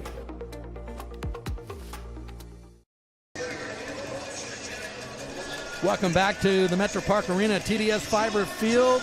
The final minute of the first half, and it's been a dandy. And the Albany Firebirds enjoying a 4-point lead, Dan, and a big defensive stand as Billings had it first and goal inside the 5. Ran it 3 times in a row, and then the last pass went incomplete. Great defensive stand for the Firebirds. It was. I don't necessarily love the play calls to go 3 straight runs, and then you decide to throw it. You probably want to mix it up a little bit, have a little bit more balance that second and third down. But obviously, it's all on the defense now with a minute to go, less than a minute. Medlock in motion goes Townsend. Medlock getting some pressure, but he gets away again and throws it down out of bounds. Head up play by Jake Medlock again. Looked like Laquan Johnson getting it on the back in the backfield, couldn't quite wrap him up there. It was a great rush. Got around the edge, used his speed. We talked about being able to use that speed. He used it there, got to Medlock, just couldn't bring him down. Medlock, as we mentioned, is good size, 6'3", 215 he's listed. And what a story he is. Clock does stop with incompletions now within a minute, so have a little more time to work with. There goes Townsend in motion. Medlock drops straight back. Billings trying to put some pressure. Medlock's going to run it. He's free at the 15 and knocked into the boards as he jumps over Cedric Thomas. He's showing his athletic ability there. And another first down for the Firebirds. Johnson again, though, coming off the edge, gets in the backfield, gets a hand on him, can't bring him down. And you talked about being the leading rusher. Medlock saw that opening and said, hey, I can at least get the first down here. Let's take it. So first and goal now for Albany in the last 40 seconds of the half. They lead it by 4. They'd love to tack on a few more points, give them a little breathing room. Let's see what the Outlaws have in store defensively. Medlock drops back, still has all kinds of time. And the pass complete to Philip Barnett, but a penalty flag is down. That's good for a touchdown. Barnett extended his hands with the ball over the goal line for the score. That 6'3" frame, 220 out of Toledo, coming in handy once again. 68 on the offense, 10-yard penalty from the previous spot. The holding call against Dwayne Wallace. He doesn't need to hold. He's 6'4", 350. Put your hands up. You're a wall. You're a wall. You can't get through the wall anyways. Clock stopped with 34 seconds here. We work it down towards halftime, and the fans with the thunder sticks here inside the Metra trying to make a lot of noise, and they're doing that right now. But it's still a really big play you just saw there, that penalty. We've had a couple big ones already. This is another one. First and goal from the 20. And there goes Prince in motion. He's his best receiver. Throws over the middle. Pass incomplete, intended for Townsend. Townsend's looking for a penalty flag, but no such luck. Jason Armstrong on the coverage once again, coming and look to arrive right on time. I love how we have the competing numbers up against each other. It's Townsend 21 against Armstrong 21. And that time it was the blue Armstrong that got the better of it. Second and goal. And it was set up by, if you watch the pressure, yes, that made Medlock get rid of the ball quicker than he wanted to. So Prince is going to go in motion. Townsend split out to that far side. Officials come in and stop the play. Timeout for Billings as Cedric Walker wants to talk it over. Timeout, Billings. Their second timeout of the half. So Dan, let's talk about what the options are here. We've seen both teams really shore up the defense, at least Albany against the run, Billings against the pass. Early on, the middle of the field was open passing-wise. They've kind of stopped that for now, but I think it's still, depending on the play, it's still open for the taking. It is, but the key for Albany, you've got beef up front. You have 320-pounders up front. They have to hold their line, give Medlock the time. The last 3 or 4 possessions, we've seen a couple Outlaws get in the backfield, forcing throws that Medlock was not comfortable with. I think if he gets the time, he'll find the receivers. Right now, they're not having time to get open. And knowing that, I wonder if Coach Damon Ware looks to go maybe a quick hitter, something quick out, and then let the skill guys do the work. Let's see what Coach Ware has in mind. Looks like he's got a couple of fresh recruits now out on the line. There goes Prince in motion. Medlock drops back, intended, and finds Barnett into the boards. Again, kind of what we talked about, though. Yep. Just get it out to your skill guy and let him work. And, you know, Billings has a little room to work with it. That was second and goal. So now they gained 10, but it's still third down now. Third and goal from the 9-yard line. 22 seconds remaining after going out of bounds. It's a huge possession for both teams. Huge for Billings defensively. And here it gets a little harder to do that quick hitter, so you're going to have to open it up a little bit. Prince and Barnett now on the near side. Medlock looking, getting some pressure. Throws knocked out of there by Cedric Thomas. The pass intended again for Darian Townsend. Cedric Thomas had 2 plays on the first drive of the game. Played exactly like that. They're trying to, again, to go to the boundary a little out, and he's right on it. Here's the replay and get a better look at it. Thomas with well-timed anticipation going against Townsend there. Again, we mentioned Thomas. He's only 5'10", 170 out of Fayetteville State, native of Cincinnati, Ohio. I will say it looks like a student of the game, though. Absolutely. It's a lot about anticipating, knowing where the offensive player wants to go. Here it is, 4th and goal. Medlock drops back, and the play is stopped again as the officials rush in.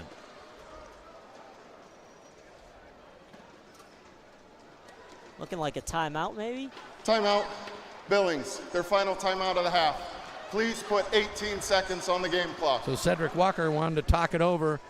He knows how big this possession is and how big it is for both teams. So he wants to make sure everything is as he wants it. It is interesting, though, because they've now used all their timeouts. So they're out of timeouts. If they do get the ball back, you have no timeouts to use.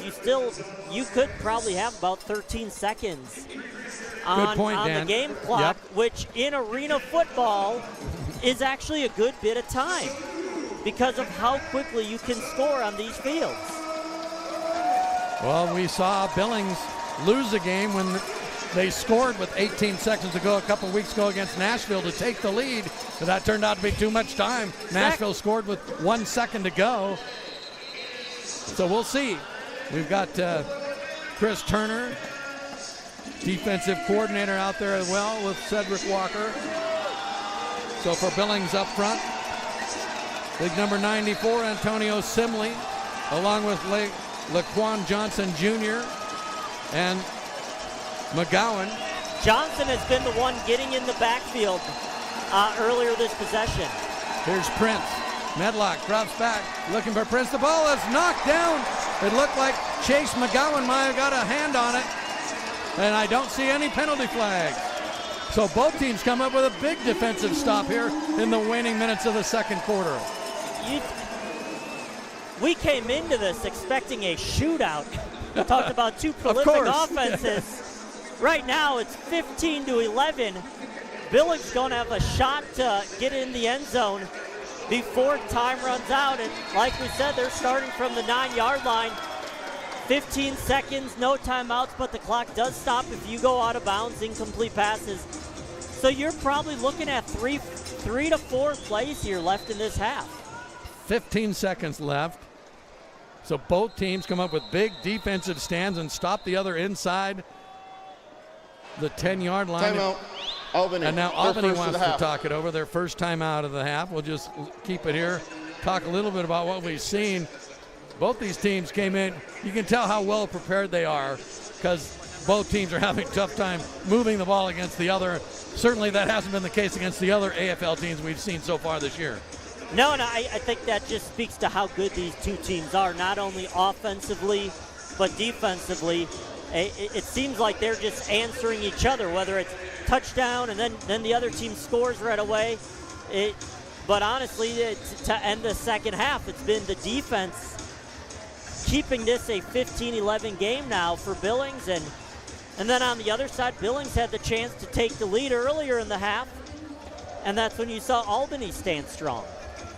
So I wonder if Billings can't get in the end zone. Maybe they would try a long field goal if given the situation there. Albany is challenging the ruling on the previous play for illegal defense. All right, so they'll go down and check it.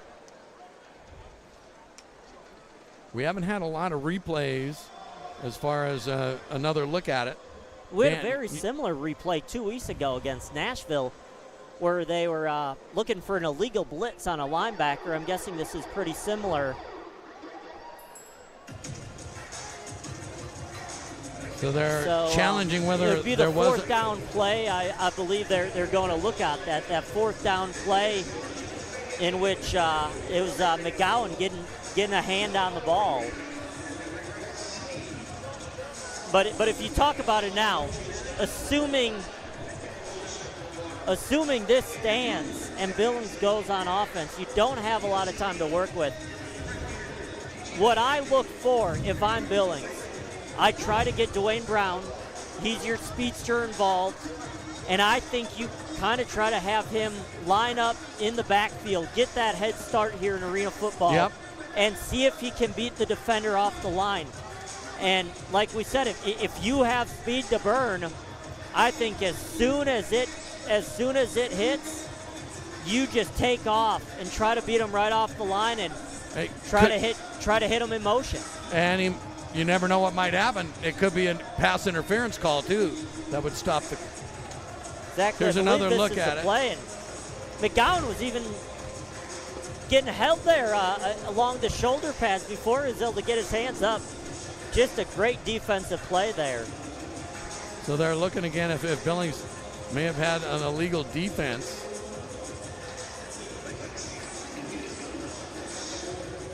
It'll be interesting to see what they see here on this replay. Right. But just an absolutely phenomenal, well-timed lead. And look at all the receivers, very well covered by Medlock. Really didn't have any place to go. I'm interested to see. Might have looked like he was going to throw it for Prince. Even if the ball doesn't get through, even if the ball gets through, I'm not sure it's complete. Well, yeah, Prince had a step there, but it was right at the goal line. You're running out of realty, So again, they're checking to see if Billings should have been flagged for an illegal defense. You saw what we saw. We didn't see, but we won't second guess. Here comes the referee crew. We'll hear right away. The ruling of the previous play for illegal defense has been confirmed. It's still a first down, Billings. So no illegal defense. Billings gets the ball back. 15 seconds to go, and we'll see what they have planned. Yeah, it was an interesting way to put it. Confirmed about the illegal defense. May have the challenge of whether it was an illegal defense has been confirmed. It wasn't. So at any rate, we're right back where we started, fans. 15 seconds to go. 15-11. The visiting Firebirds have the lead. And let's see what Billings can muster here in the last 15 seconds of the half. Harker goes back, throws over the middle, has Anderson, who's loose, still on his feet, out to midfield. Down he goes at the 25. Tackle there made by Marvin Ross. He got some help from Melvin Hollins. This is a first down, but this clock could be running here. Here goes Harker, drops straight back with 6 seconds to go. He stays on his feet. He's going to throw it into the end zone. Off the screen. Oh, nearly passed, nearly complete, and nearly intercepted. We might have someone shaken up now. That's Dwayne Brown. Went for that. Fans here in the AFL, the ball off the nets is a live ball, but Dwayne Brown came in at the last second, right when it looked like perhaps Albany might get the interception.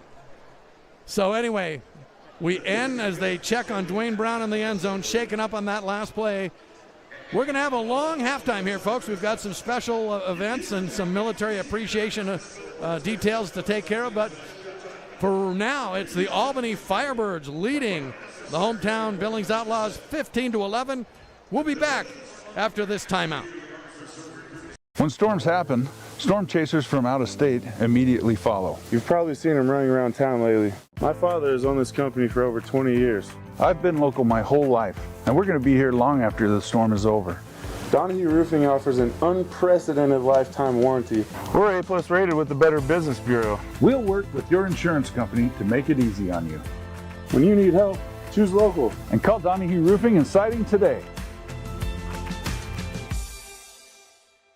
Oh, hey there. Are you drinking out of a regular cup? Why, when you can have a loud cup? You can be loud and then have a sip. It's not loud in here, so where's my cup? Go out loud! Yeah! Let's go!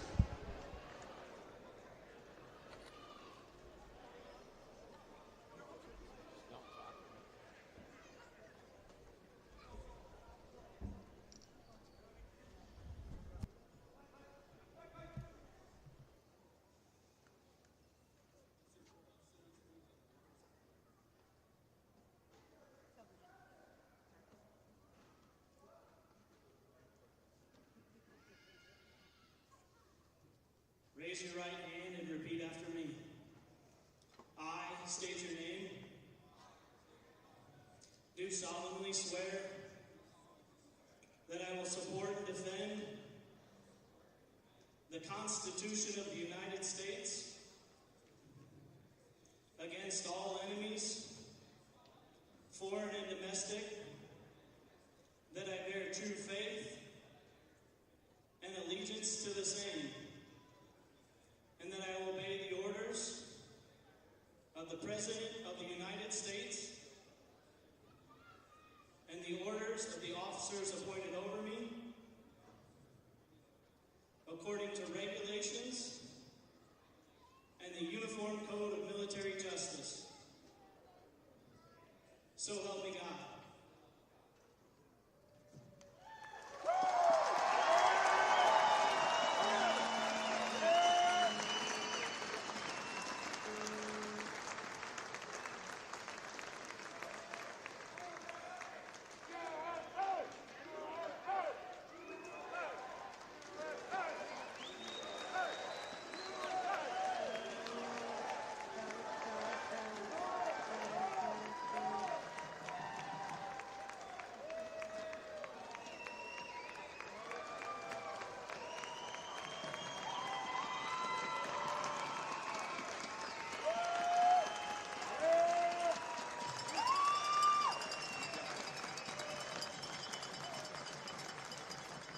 Oh, come on, we can do better than that. Billings,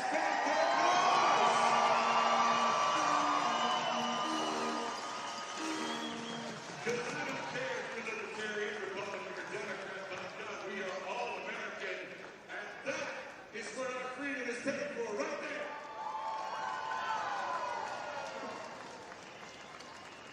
Now, we got other business to attend to. We're going to bring this on the field. Texas Wings and Things is doing the wing eating contest. Now, I will tell you, we're only giving these contestants 2 minutes to pound them down. It's the number of wings they can go for. We're going to give them 10. I will also let you know that they are signing their waivers right now backstage. Because, is it the ghost pepper habanero that you went with? Is it the God help me? It's the God help me, please. That's the flavor right now. Let me introduce, coming out to compete tonight, Beaver, Kay, and Jensen. Let's just step there, Beaver. Now you guys signed your waivers, right? It is, and the way this wins is this way too.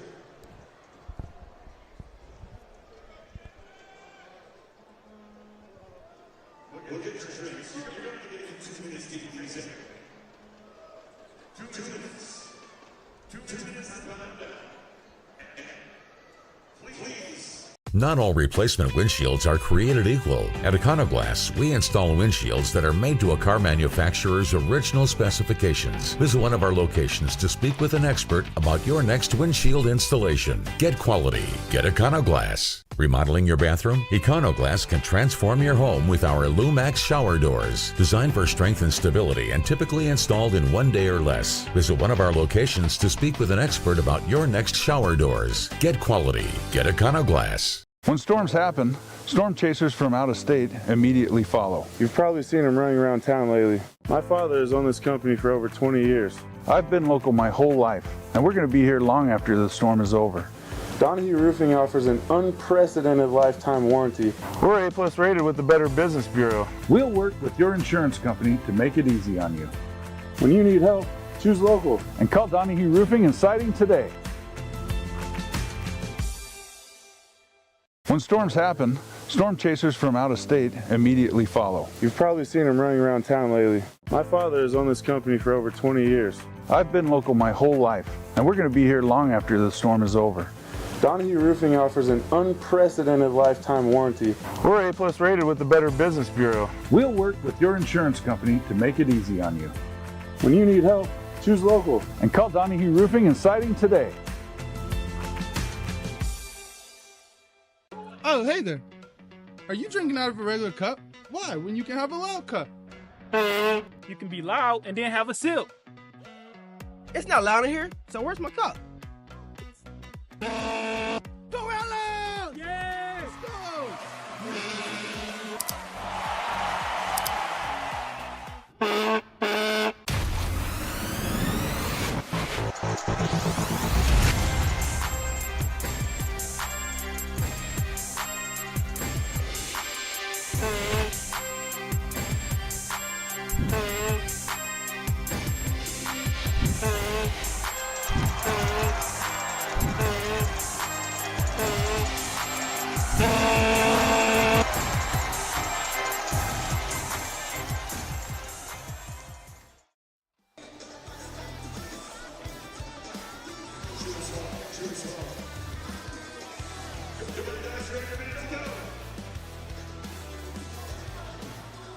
Not all replacement windshields are created equal. At Econoglass, we install windshields that are made to a car manufacturer's original specifications. Visit one of our locations to speak with an expert about your next windshield installation. Get quality. Get Econoglass. Remodeling your bathroom? Econoglass can transform your home with our Lumax shower doors. Designed for strength and stability and typically installed in 1 day or less. Visit one of our locations to speak with an expert about your next shower doors. Get quality. Get Econoglass. When storms happen, storm chasers from out of state immediately follow. You've probably seen them running around town lately. My father has owned this company for over 20 years.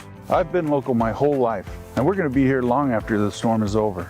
Donahue Roofing offers an unprecedented lifetime warranty. We're A+ rated with the Better Business Bureau. We'll work with your insurance company to make it easy on you. When you need help, choose local. And call Donahue Roofing and Siding today. Putting new roofing or siding on your home.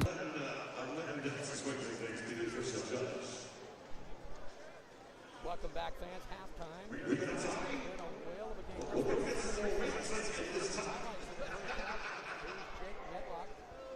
might be seeing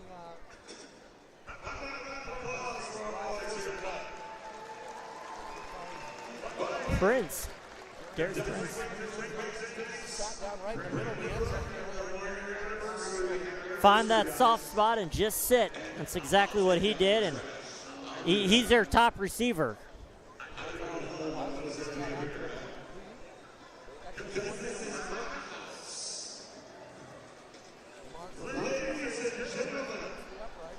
him a 7-0.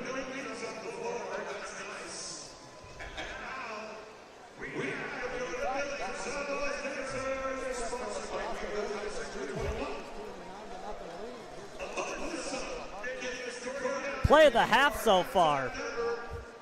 The blocked extra point, Swoboda gathered, took it in for 2.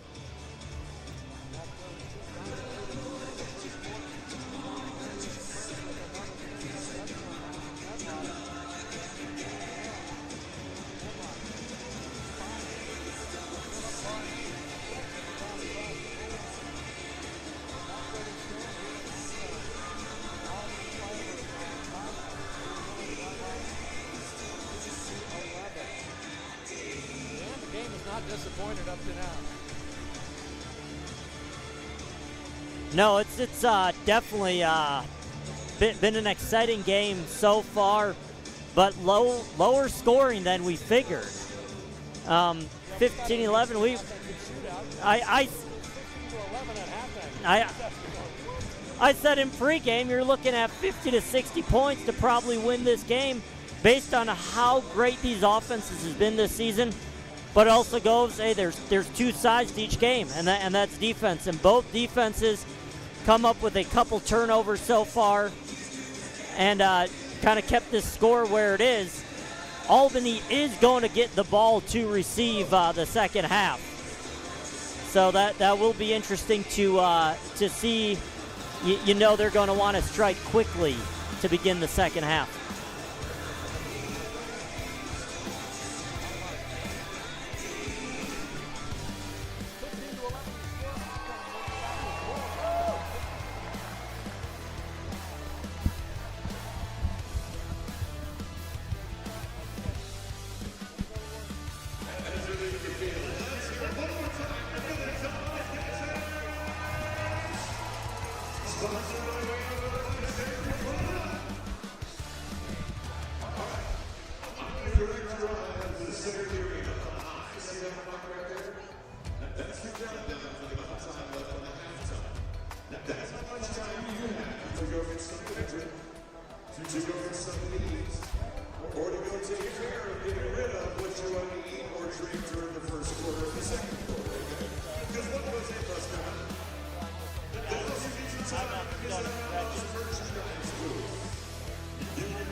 Oh, we're fine, Jay. I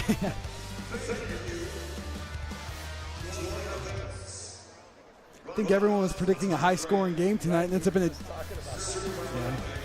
a game of defense. That's good.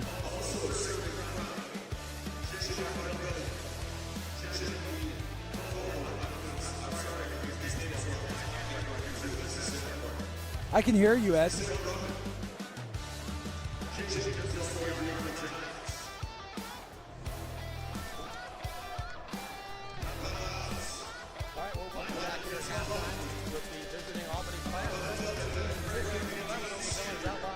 What a first half it was. We're talking now with Stephen Titus, the owner of the Billings Outlaws.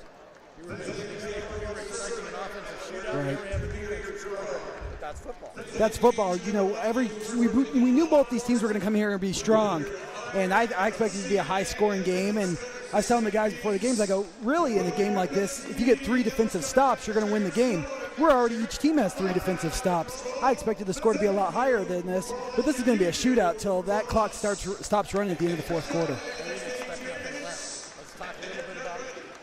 We thought there was going to be an announcement this week about the Arena Bowl 33 in the site. Has that been made? I haven't heard anything. You know, the owner's call, we talked about that. We're still finalizing the contract, but as of right now, everything plans to be at a neutral site, and we're excited to get that thing announced here shortly. But Arena Bowl 33 is going to be really great. It's going to be a great atmosphere, and right now there's very competitive teams around the league. There's parity. There's upsets every week. I mean, we just had Washington upset Southwest Kansas here a few minutes ago. I mean, this is indoor arena football at its best. Is you don't know who's going to win any given week. Good for Washington that they got a victory here at the end of the season. Having them been here, the team just last weekend got to talk to their coach. He was talking about building blocks, trying to get that franchise and the foundation set. So that's a good thing for the league for Washington to pick up that victory. Absolutely. Let's talk about the playoff implications of this game. I think there's still mathematically, there's still enough games left where we're not sure, but the winner of this obviously has the inside track to be the top seed through the playoffs. Right. So how I understand it is Billings has to win one of our next 2 games to secure a home field for the first round, or for the second round. We'll have a bye. We've already clinched our first round bye. We're not going to be a 4th or a 5th seed. But how it works out is the 1st, 2nd, 3rd seeds get a first round bye. 1 and 2 get home games that first week, and then the 3rd seed does not get a home game. You know, we got to win one of our next 2 games. It comes down to that. With Salina getting the forfeit win, it kind of changed things a little bit for us. But, you know, we're in it to win it. We just know what we have to do. We have to either win tonight, we got to win next week, and then we're looking at home field advantage throughout the playoffs. And next week, the Firebirds have to play Orlando again. That'll be the 3rd time they faced each other. And, of course, last week it was the upset that Orlando pulled off in Albany. So it's just a classic end of the season where the parity is taking over. Yes. Whoever's playing the best at the end of the season usually wins, and that's probably going to be the case again. Let's talk about pretty big crowd, maybe the best crowd of the season so far with the Thundersticks. Lots of noise inside here. And first off, I'd like to thank Billings Clinic for sponsoring tonight. They do a lot for us. You know, they have our training staff. They're our official orthopedic provider of the Billings Outlaws. They do a lot for us, and they came tonight and they wanted to make sure we had a loud crowd. But this is the best. You know, this is going into my 3rd season of owning the Outlaws. This is by far the best crowd I've seen. You know, we monitored ticket sales throughout the week. We knew we were going to have a good crowd. We were going to have a good turnout tonight, and we had this. So if we can keep this up, I mean, this shows that we're really turning the leaf here in Billings. I mean, you look at how we were last year. We had a fraction of this turnout. So this is really good. This is great to hear. And, you know, I think the best thing to see as an owner is the crowd almost turn on us a little bit. Like when they start booing when we're not scoring on the 2-yard line, 3-yard line, things like that.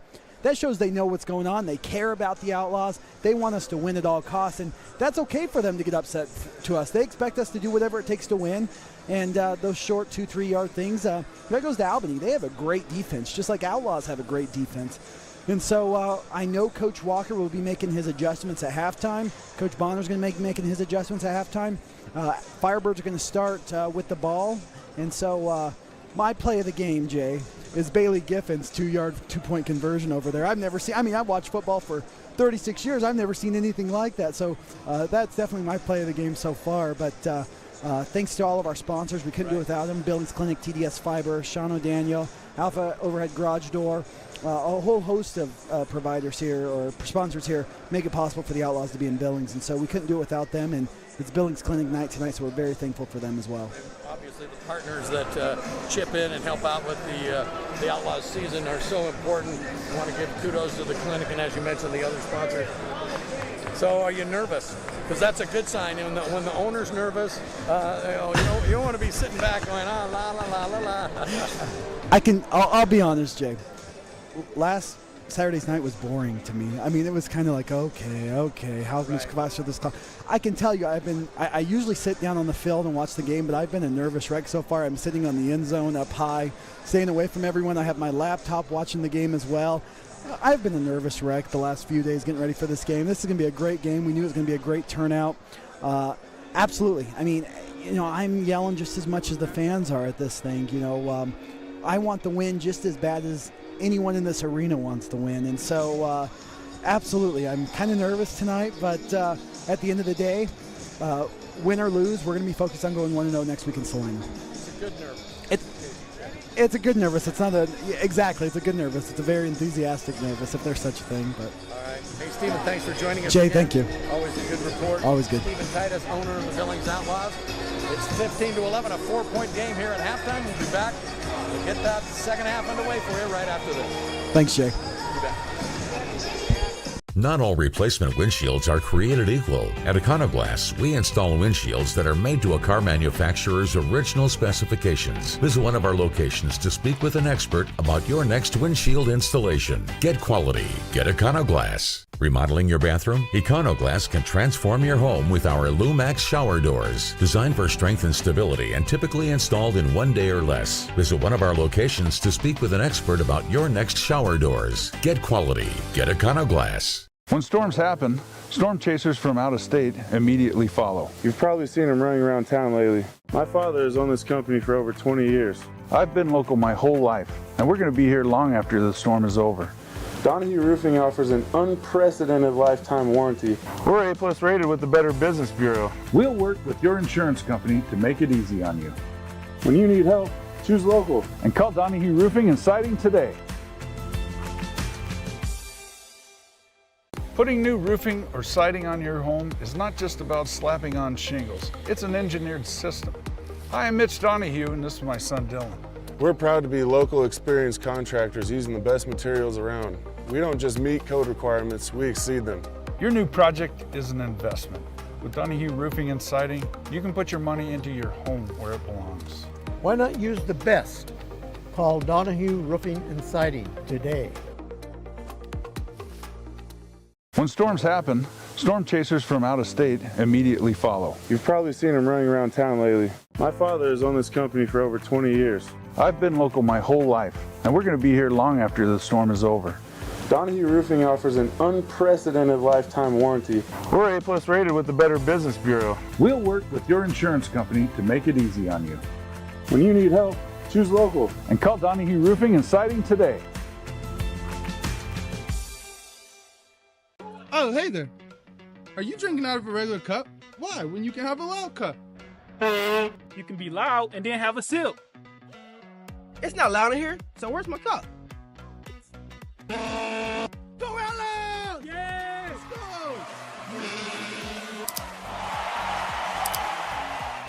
Go! In a world where only the strong survive, one team stands above the rest. The Billings Outlaws. Get ready for the ultimate showdown where the gridiron turns into a battlefield.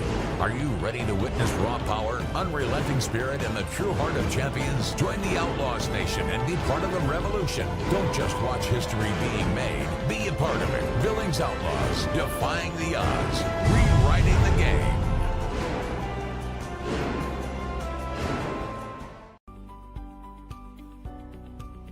Hi, I'm Mitch with Donahue Roofing and Siding here in Billings, Montana. Whether you have storm damage and you need a professional to help you with your insurance claim, or you just want to spruce up the outside of your home with a new look, call the professionals at Donahue Roofing and Siding today, and we will be happy to come and help you with your project. We have the expertise to help you make the decisions on which siding and roofing is right for your project and your budget.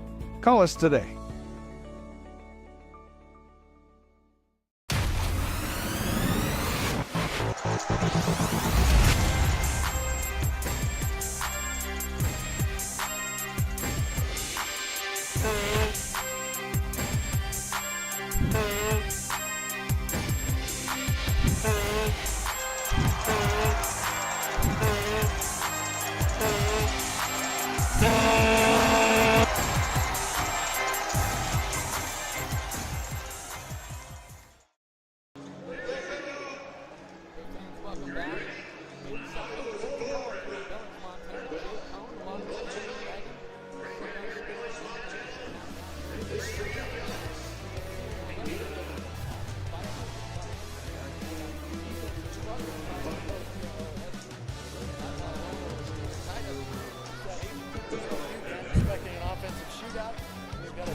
struggle. Funny how that happens when you get two very closely matched teams on the field at the same time.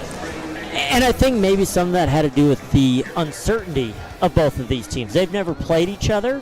They're in the same league, but this is their first matchup between the two teams. There's only so much you can do by watching tape. It's a lot getting out there and feeling each other out. And I think some of the setup by both Billings and Albany kind of threw the offenses off a little bit. But I was telling you during the break, I expect it to change this half. I think both quarterbacks settle in a little bit more. I think you see the wide receivers gain maybe a little bit more separation from the cornerbacks. And I do expect to see more scoring this half than we did in the first half.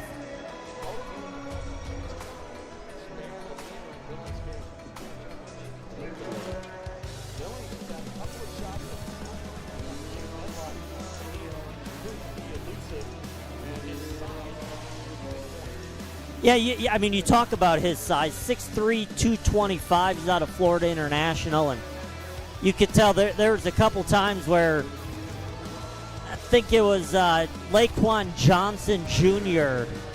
bearing down on him, and he'd get a claw on him, but couldn't bring him down. Right. And I tell you, though, if they're able to complete a couple of those sacks, that could make a big difference, too, in this game. The kickers we expected to be a factor in the game, Dan, and they both have proved to be factors. Mark Orozco has come up and come in with a deuce. He did miss an extra point. On the other hand, for the Outlaws, Bailey Giffen, he missed an extra point and bounced right to Hunter Swoboda, who scored a 2-point conversion.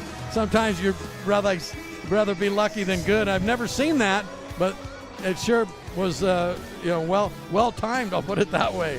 Johnny on the spot, but you talked about well-educators or just well-educated on the game, being able to study the game, and you saw that by Swoboda. A lot of people may not respond in that situation to pick up the ball, and he not only picked it up, but he just ran right towards the end zone and was able to get it in there. And right now, only being down 4, that's an important 2 points they were able to get there. That made it from 6 to 8. Now it's a 4-point game instead of what could have been a 6 or 7-point game. We mentioned the trials and tribulations of the Arena Football League, and just this past week, the West Texas Desert Hawks had to end their operation. So the league that started with 16 teams, we're half that now, down to 8. And is that a distraction for these teams on the field?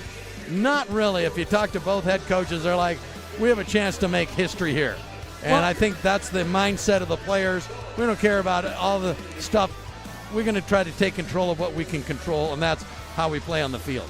And they've been through it already this year, so they have experience with it. I mean, they saw 7 teams fold right away. What's one more in their mind? And they're not focused on what the others are doing. You hear head coaches say all the time, we have to take care of our locker room. Right. And that's all they can focus on. And these two teams are focused on winning a championship. They're not. They don't really care about who's not along for the ride. They know they're in here and they're in it, and they're looking to take this to the finish line. I'm looking out on the field, and I see Dwayne Brown for Billings out there. He was shaken up on the last play of the first half. So it looks like that's good news for the Outlaws in that one of their top receivers is back.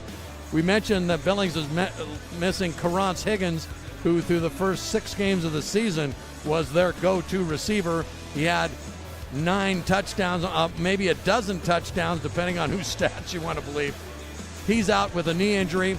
So the other receivers have stepped up. We've seen Arthur Anderson, Dwayne Brown, Derek Harvey all come to play. And kudos to Isaac Harker, the quarterback. He really hasn't skipped a beat. He just keeps throwing the ball, slinging it. He had a few moments here in the first half he might want to have back, in that he had to wait just a tick longer than he's used to. But credit the Firebirds with their defense has proven to be very tough inside. And that's what created the fumble on the first possession, that strip sack. And That set up Albany's first touchdown of the game. And then you looked near the end of the half. He was pressured. There were 6 seconds on the game clock for that last play. I think if he had it over again, as soon as you see that pressure bearing down on you, you got to throw it over the wall and try to get at least one more play out of it. That pressure got to him. He was able to avoid the sack, but by then it was too late. He played it smart by trying to throw it off the netting, see if Dwayne Brown could make a play. He was unable to, and that's how we went into halftime. 15-11 our score at halftime. We're going to take another quick timeout.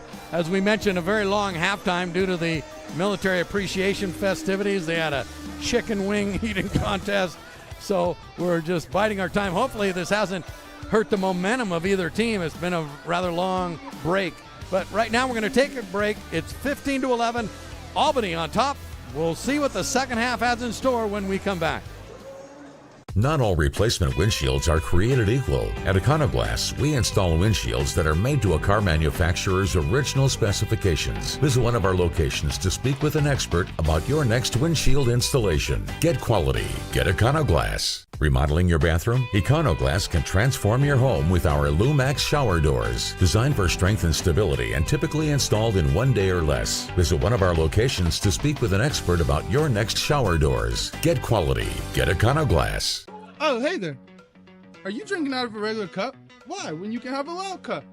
You can be loud and then have a sip. It's not loud in here, so where's my cup? Go out loud! Yeah! Let's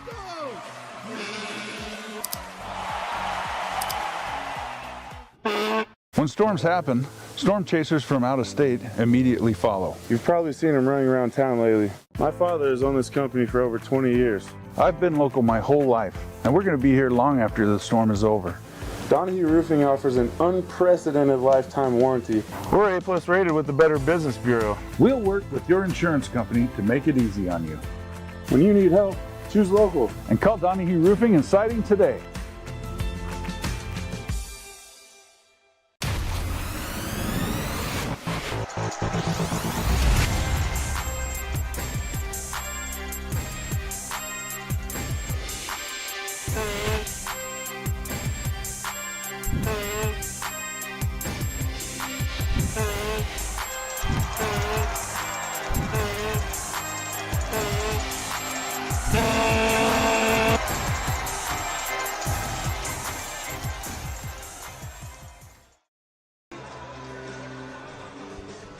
Well, just about 30 seconds left till we kick off the second half.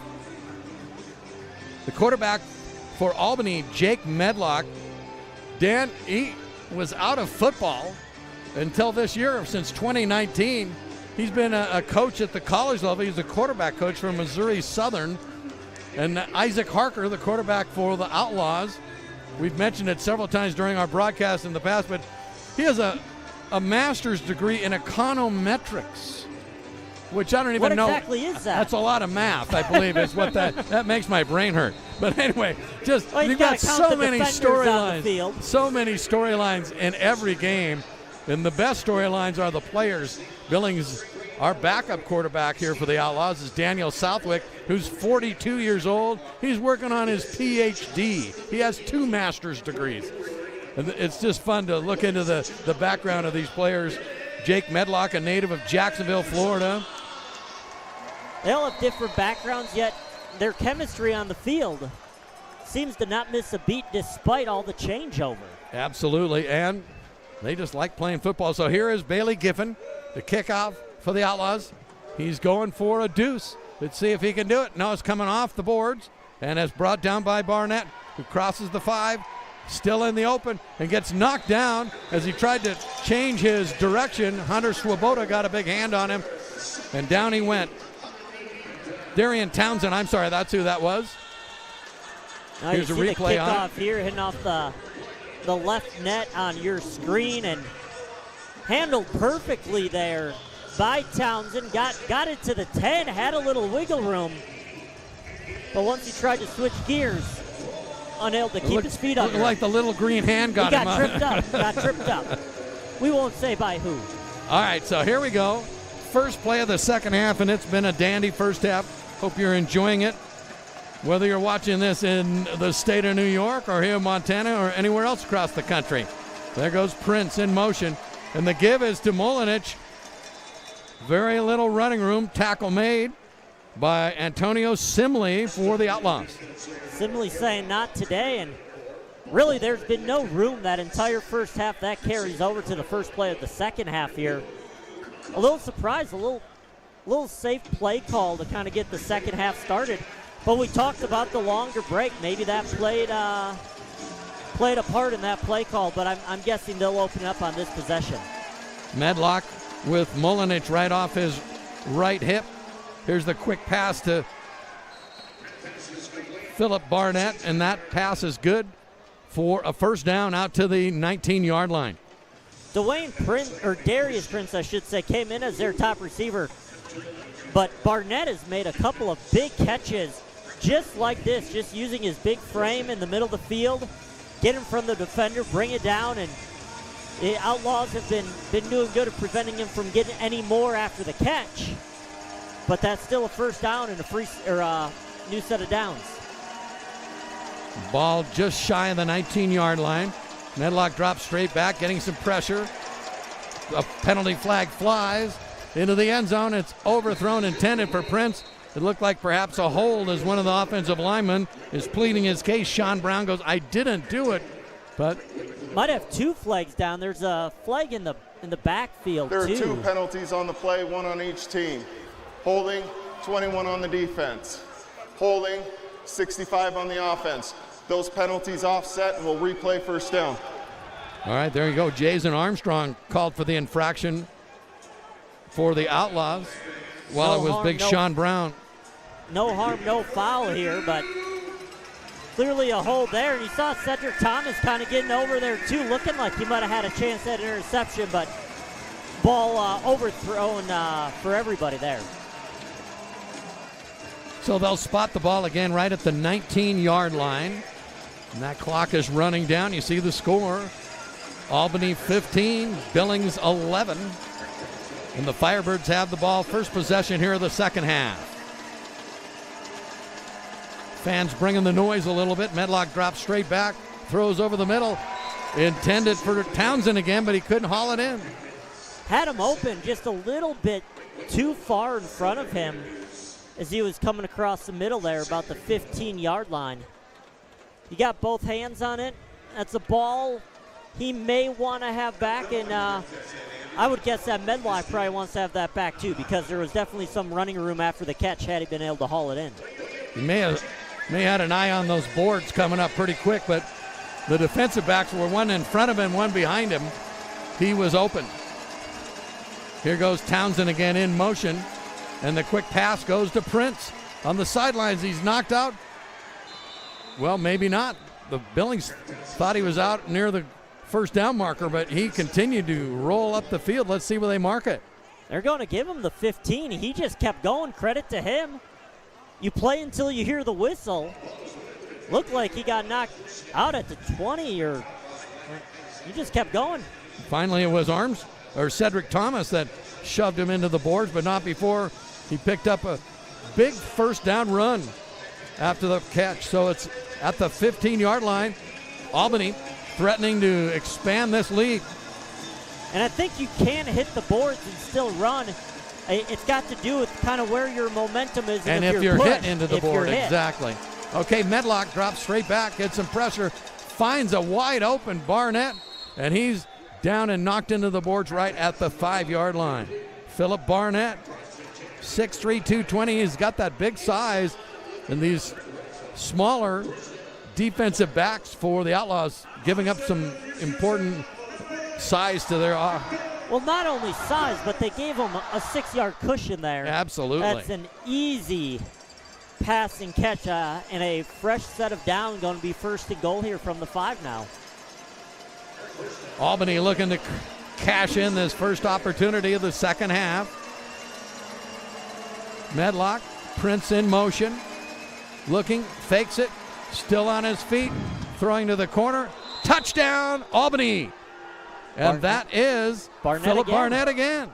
You can see his size right there. So Billings, they bent and finally broke at the very end of that opening sequence as Albany took the opening kickoff here of the second half and marched right down. Got a couple penalties to help them along, but it was good play calling. You got to give them credit for that. And here comes Orozco to try the extra point. And a key on that drive was time. You did not see the pressure that you saw from the first half. Billings able to get no pressure on that final play and just allow Medlock the time to sit back. High snap, but Prince gets it down. No problem for Mark Orozco. He's got a very active leg, and he just gave his team an 11-point lead as the Firebirds jump out to a 22-11 advantage. Look at the time you mentioned, Dan, that Medlock now has. This is about 6-7 seconds. He had time to make lunch back there before he had to throw. And if you have a target as big as Barnett, you're not going to miss that too often if you have that kind of time. We're taking a break. The Firebirds lead. When storms happen, storm chasers from out of state immediately follow. You've probably seen them running around town lately. My father has owned this company for over 20 years. I've been local my whole life, and we're going to be here long after the storm is over. Donahue Roofing offers an unprecedented lifetime warranty. We're A+ rated with the Better Business Bureau. We'll work with your insurance company to make it easy on you. When you need help, choose local and call Donahue Roofing and Siding today.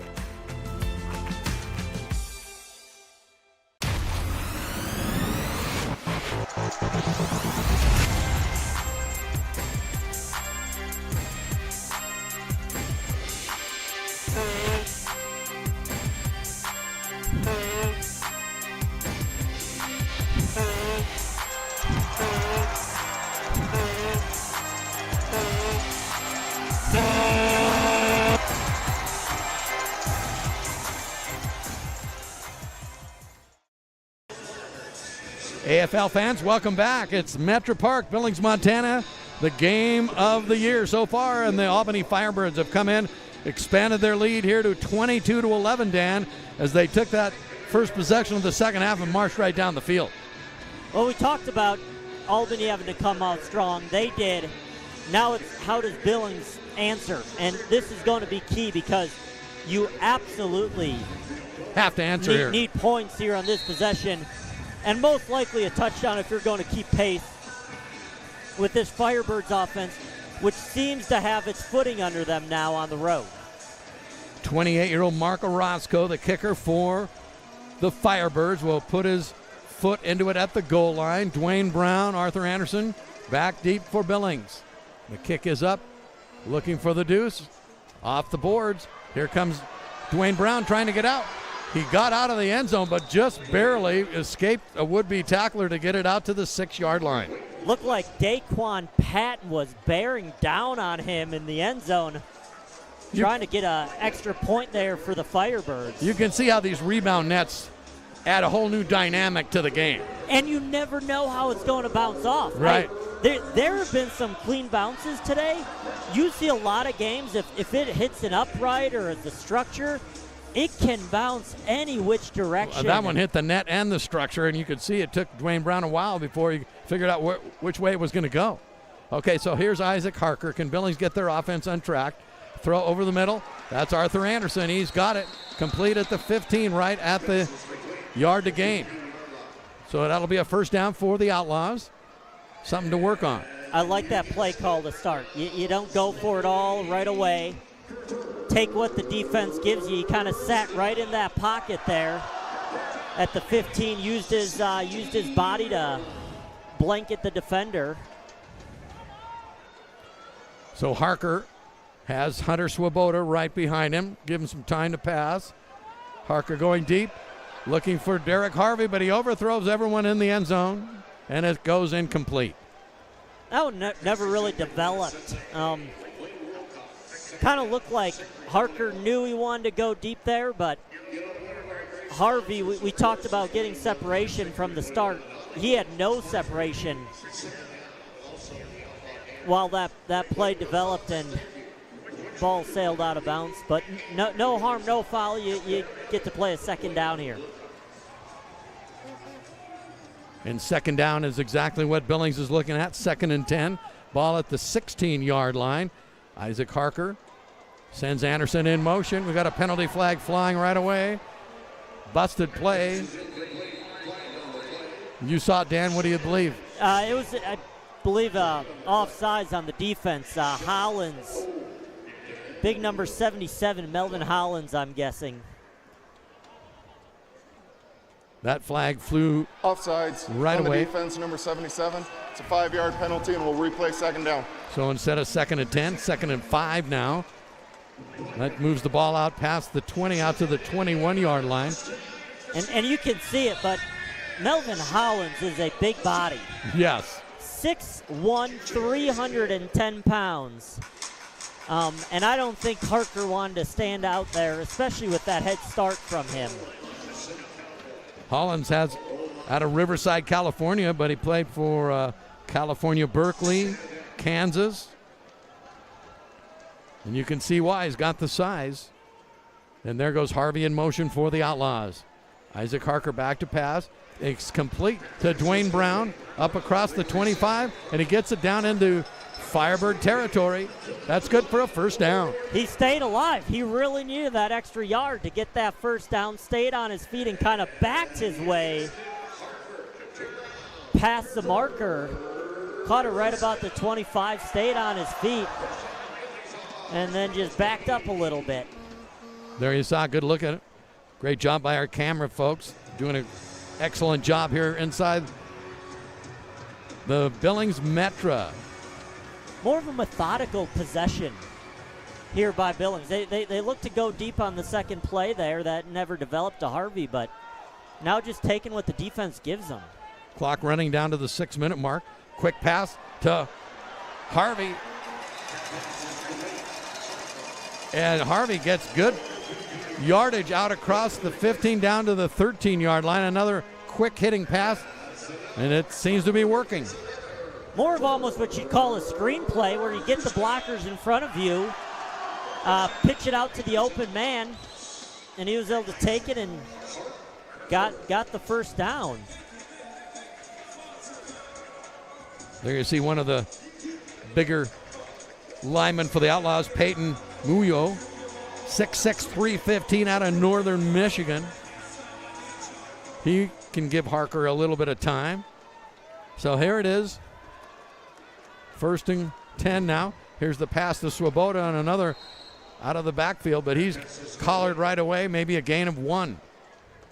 That was great defense. He kind of faked the rush and faked even the block here. You see him kind of reach out and then just leak into the backfield, but Trayvon Shorts not right there, it. not having it. Tackle made immediately and brings up a second down. 2nd and 9. Ball at the 13-yard line. You mentioned Dan Billings is like a more methodical drive here. Part of that has to be to keep the ball away from Jake Medlock and company, but Billings needs points, and here's a big second down. It's down to 4:40 remaining here in this fast-moving third quarter. There goes Harvey in motion. Harker looking, and now he thinks he's going to run it, and he might have to think twice about that. He's hit right away, trying to get out of there. Trayvon Shorts again coming out, looked like he was shot out of a cannon once he saw Harker take off. But again, that's got to do with the coverage down the field. No one open, no one to throw to. Harker had no choice but to tuck it and run. So let's see what offensive coordinator Sherdrick Bonner has in mind.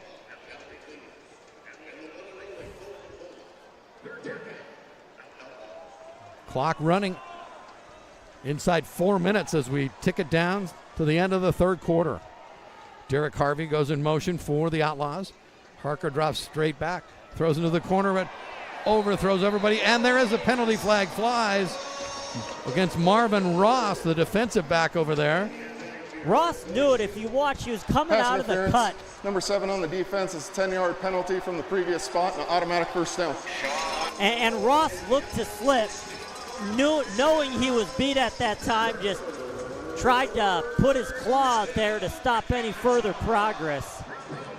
What's funny is that ball didn't even look that catchable. That ball sailed out of bounds by a good margin. Probably would have been okay just letting them go. Yeah, that hindsight's always 20/20. We couldn't quite see it on the replay there. It was out of our field of vision. And we can see it up here, obviously live. When they're down there, they're just trying to save their bacon, so to say. They don't want to be beat, so. All right, the last time Billings had it this close to the goal line, they tried running it 3 times to no avail. So now Harker always going to hand it to Derek Harvey on the end around. Touchdown, Billings!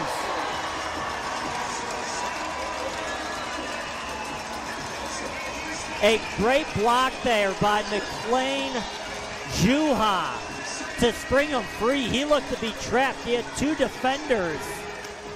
Not a lot of breathing room, but Juha able to get out in front of him. Was that an end around, or I'm not sure what that was? We'll have to watch it. You don't have a lot of room to do an end around here. Almost like a, we'll have to see it on the replay, but here comes Bailey Giffen. It worked either way. 6-6. Yeah. To try the extra point, bring his team within 4, and he does. Splits the uprights. Timeout, media. Well, that was a great Final play media by Billings, finishing off that long drive. We're going to take a break, but Billings is back within 4. It's Albany 28, the Outlaws 18. Don't you dare go away. Not all replacement windshields are created equal. At Econoglass, we install windshields that are made to a car manufacturer's original specifications. Visit one of our locations to speak with an expert about your next windshield installation. Get quality. Get Econoglass. Remodeling your bathroom? Econoglass can transform your home with our Lumax shower doors. Designed for strength and stability and typically installed in 1 day or less. Visit one of our locations to speak with an expert about your next shower doors. Get quality. Get Econoglass. In a world where only the strong survive, one team stands above the rest. The Billings Outlaws. Get ready for the ultimate showdown where the gridiron turns into a battlefield. Are you ready to witness raw power, unrelenting spirit, and the true heart of champions? Join the Outlaws Nation and be part of the revolution. Don't just watch history being made. Be a part of it. Billings Outlaws. Defying the odds. Rewriting the game.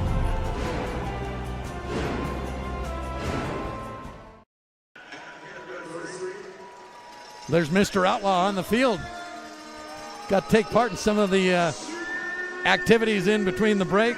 Gotta love that hairdo. He was trying to play the part of Isaac Harker. Did not go as well as it normally does for Harker, but it's the effort that counts. And based on the way he dresses, he brings that each and every night here. So. Yes, he does. He is very consistent. I love that guy. All right, so Billings claws within 4. They were just down by 11 moments ago. The touchdown run by Derek Harvey, 3-yard touchdown run. The PAT was good. And so here's Bailey Giffen, and you know he's trying to get a deuce here. That would be an important 2 points if he's able to kick it through. And back deep is Darian Townsend. Here is Giffen. Going. Oh, off the structure. Takes a bounce. Townsend barely out past the goal line. He's hit at the 4. Taken down. Hunter Swoboda in on the stop for Billings. Almost a rouge, too. They're almost able to get him in the end zone. The way the ball bounced. Here's and that, another again, look. is a live ball. Once it touches that structure, that ball is live. You saw the crazy bounce it took. Luckily, it bounced right back to him. Back to Townsend. But by that time, Isaiah McFarland was well in his room to run. You can see why it's harder to get out of the end zone than it looks. You got to wait for the thing to quit bouncing around. I'd be panicking. And by then, you know everyone is right there in front of you. All right, so here's Jake Medlock. Let's see if the Firebirds can counter. Medlock throws it away. That was great pressure there. Looked like McGowan able to get free and get right up the middle for him, and Medlock being that close to the goal line. Didn't want to take any chances. Not going to take a sack in this situation. So 2nd and 10 as Medlock had to get rid of that to avoid a possible sack in the end zone. Darius Prince waiting to go in motion, and there he goes now. Medlock drops straight back, some pressure over the middle. That's going to be well underthrown as Cedric Thomas and Prince were running side by side, but the ball was a good 10 yards. I'm not sure if anyone got a hand on that or. Maybe miscommunication there because Prince just kept running. It almost looked like Medlock was expecting him to stop, yeah. But do a button hook at some point. He definitely did not. So it brings up a 3rd and 10. The clock ticks down in the final minute here of the third quarter. A 4-point advantage by the Albany. One of the biggest plays of the game, the next 2 downs. Only down 4. If you're able to stop them here. This would be big. 3rd and 10. And there goes Townsend in motion. Across the middle, Townsend has it. He's knocked into the boards, but he should have enough for the first down. And he does. Great job by Medlock to find the open man as the covers look pretty good on everyone else. That's the end of the third quarter. Forward progress at the 15 gave him the first down. He was actually knocked backwards, but forward progress. 22-18, Albany has the lead as we go to the final quarter of action. We'll be right back. Putting new roofing or siding on your home is not just about slapping on shingles. It's an engineered system. Hi, I'm Mitch Donahue, and this is my son Dylan. We're proud to be local experienced contractors using the best materials around. We don't just meet code requirements, we exceed them. Your new project is an investment. With Donahue Roofing and Siding, you can put your money into your home where it belongs. Why not use the best? Call Donahue Roofing and Siding today.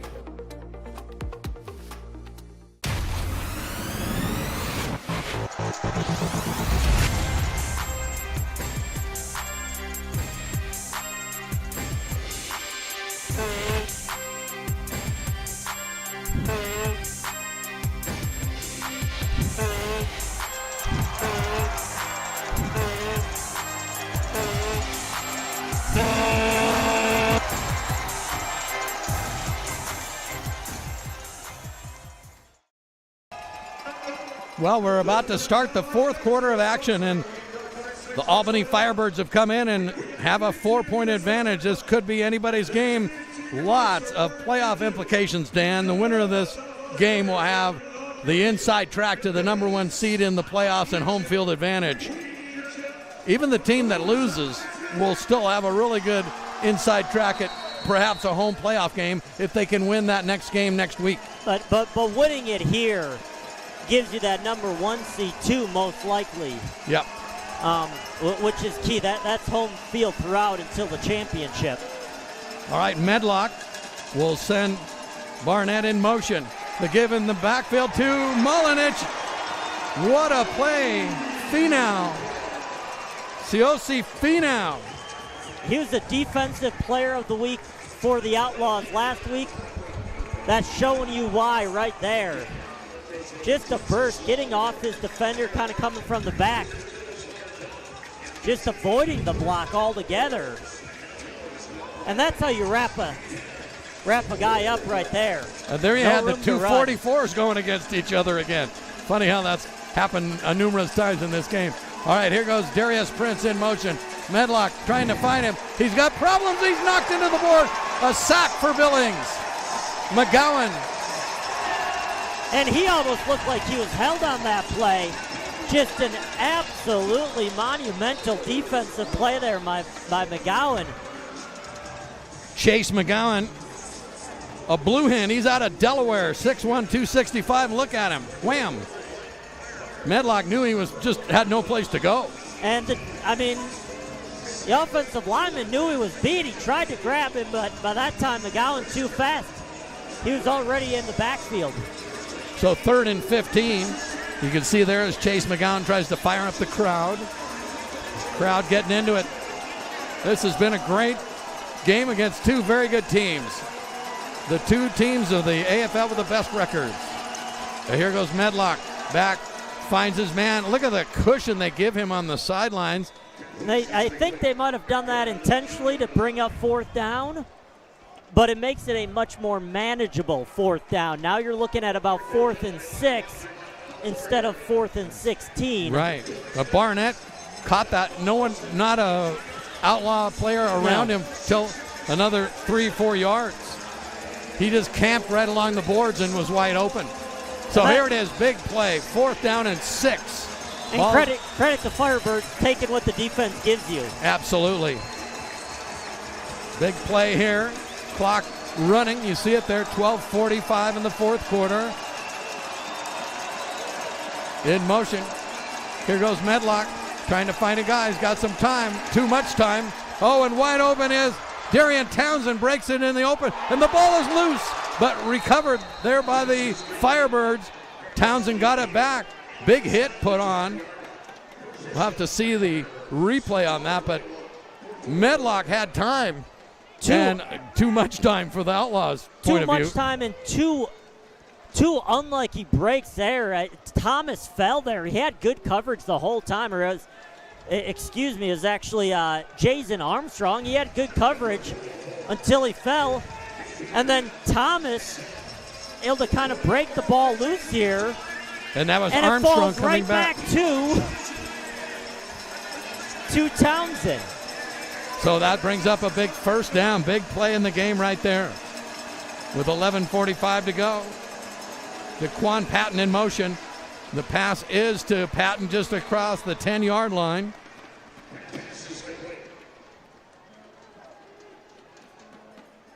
It's going to be about 2nd and 6 here, I'd say. Let's talk about DeQuan Patton, who's following in his father's footsteps, Dan. David Patton, one of the top receivers for New England for many years. That connection, Brady and Patton, for all those Super Bowl championships that New England won. Patton, obviously, a huge part of it, and now I'm sure his son would love to play in the NFL one day, too. Absolutely. Getting his feet wet here in the Arena League. He's just a little guy, 5'6", 180. Here is Medlock. He's going to run it. Tackle, a touchdown-saving tackle there by Derek Harvey. Brought him down right about the 5-yard line. I'll be honest, that even faked me out. I thought he handed the ball off. That was a great fake. He kept it himself. Did not fool Harvey, though. He fell forward to the 3-yard line. So it's 3rd and 2 now. The Firebirds knocking on the door, trying to protect and expand this 4-point lead. The Outlaws have different ideas. Coming up on 10 minutes to play here in the 4th quarter. Molinich off the right hip of Medlock. And he's going to run it, and he's not going to get there, and the Outlaws really come to play. Oh, and they call Finau for shoving Medlock down.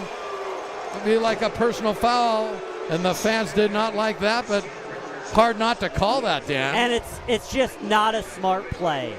We talked about there's been a lot of smart plays in this game. That is definitely not one of them. They had him tackled for no gain. They stuffed out that run. He went shotgun. They stuffed it out. 44 on the defense. Late hit after the play. Half the distance to the goal and an automatic first down. Another huge play. Well, especially after Medlock has escaped several times.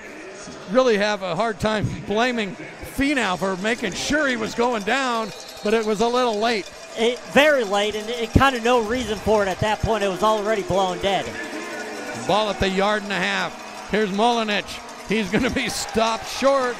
Laquan Johnson in there along with other teammates to stuff that play.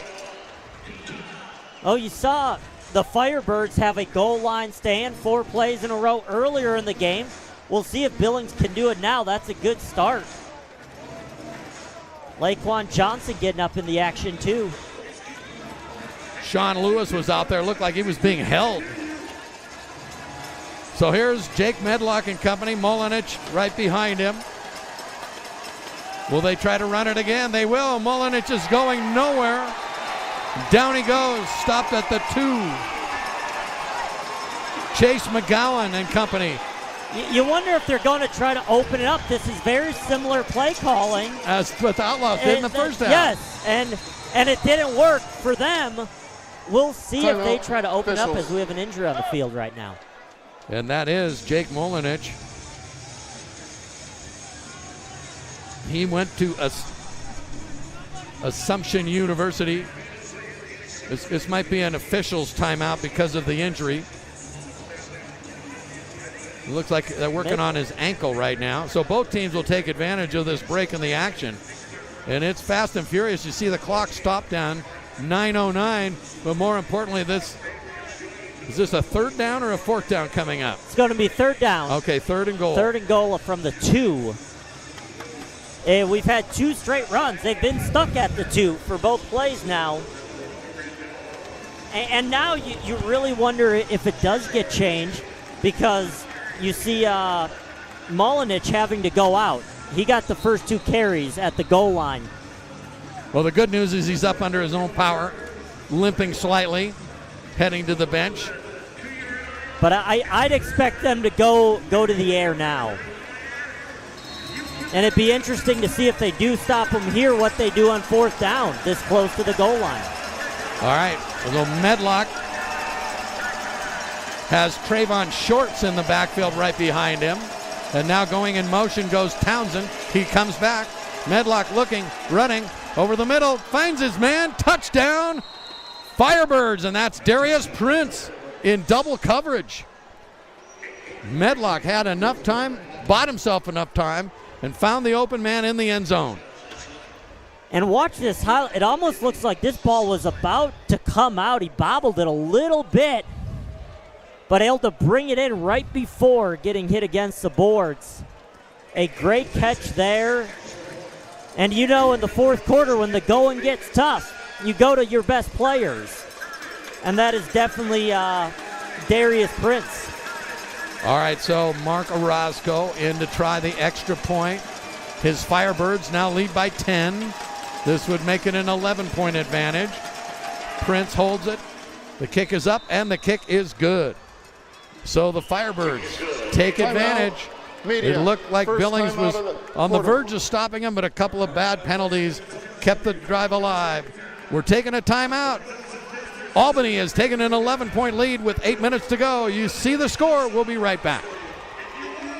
Putting new roofing or siding on your home is not just about slapping on shingles. It's an engineered system.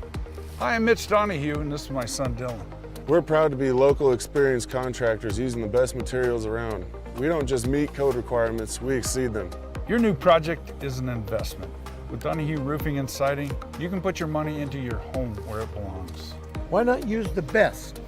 Call Donahue Roofing and Siding today.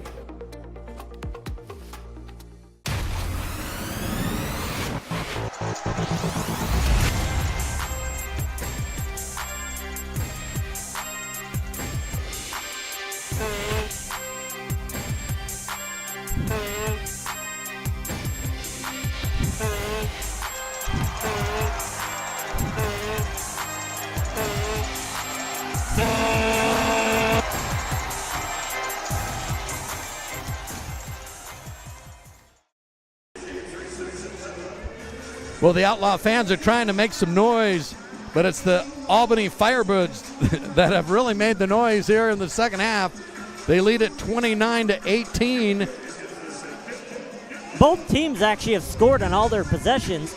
Billings only had one in that third quarter. It was a 7-7 quarter. Yes.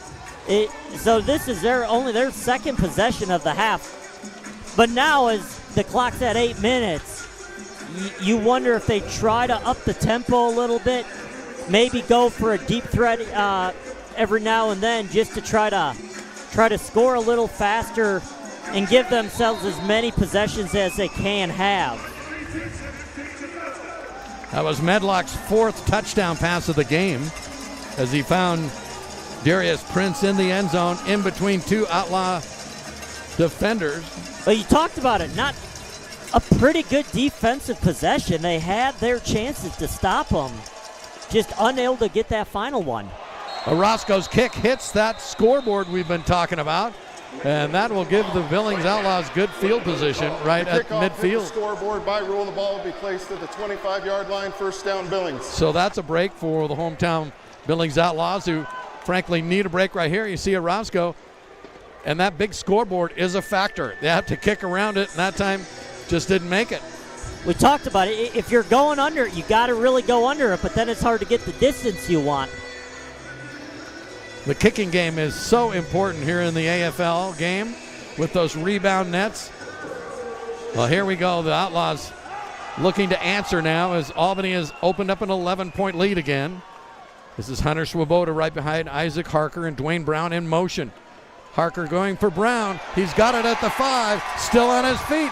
He's still loose, down to the 2, maybe the 1. Tackled by Trayvon Shorts.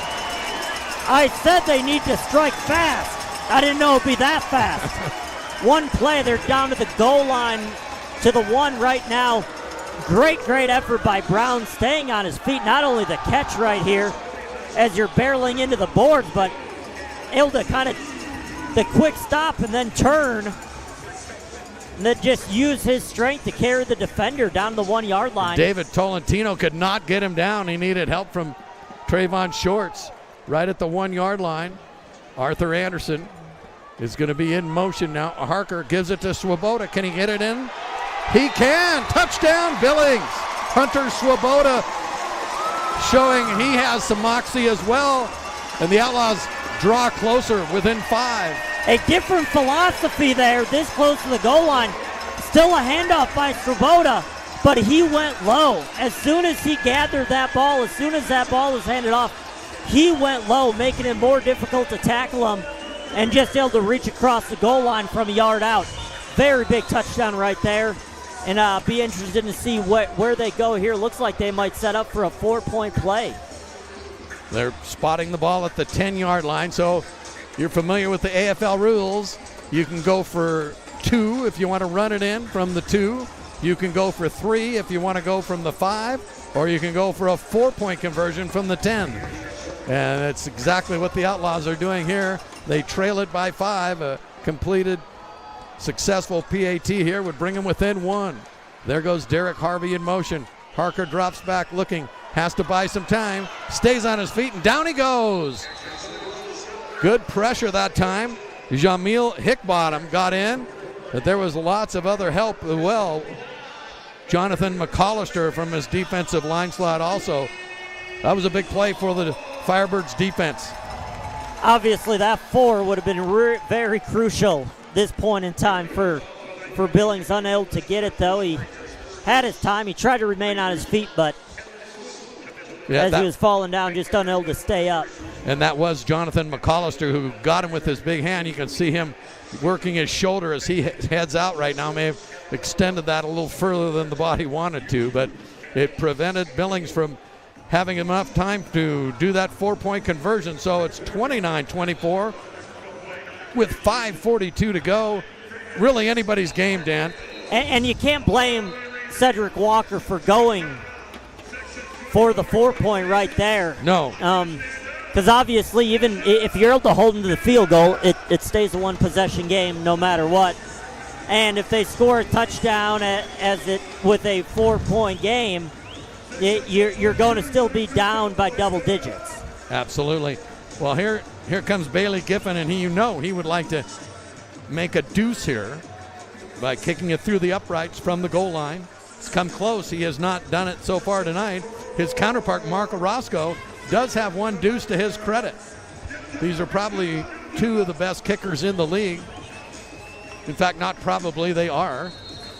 And even though, that was a quick possession, it still took, with the clock running, it still took almost 2 minutes off the clock. So good point, Dan. Down to 5:42. It's a onside kick.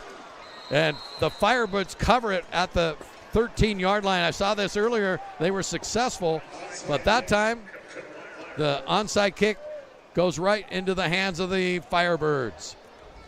I think it was a good idea. I think Giffen kicked it a little too hard. There was no real pace to it. Once it got through that first line, it was a pretty easy recovery as no defenders were able to get there in time to really knock the ball loose.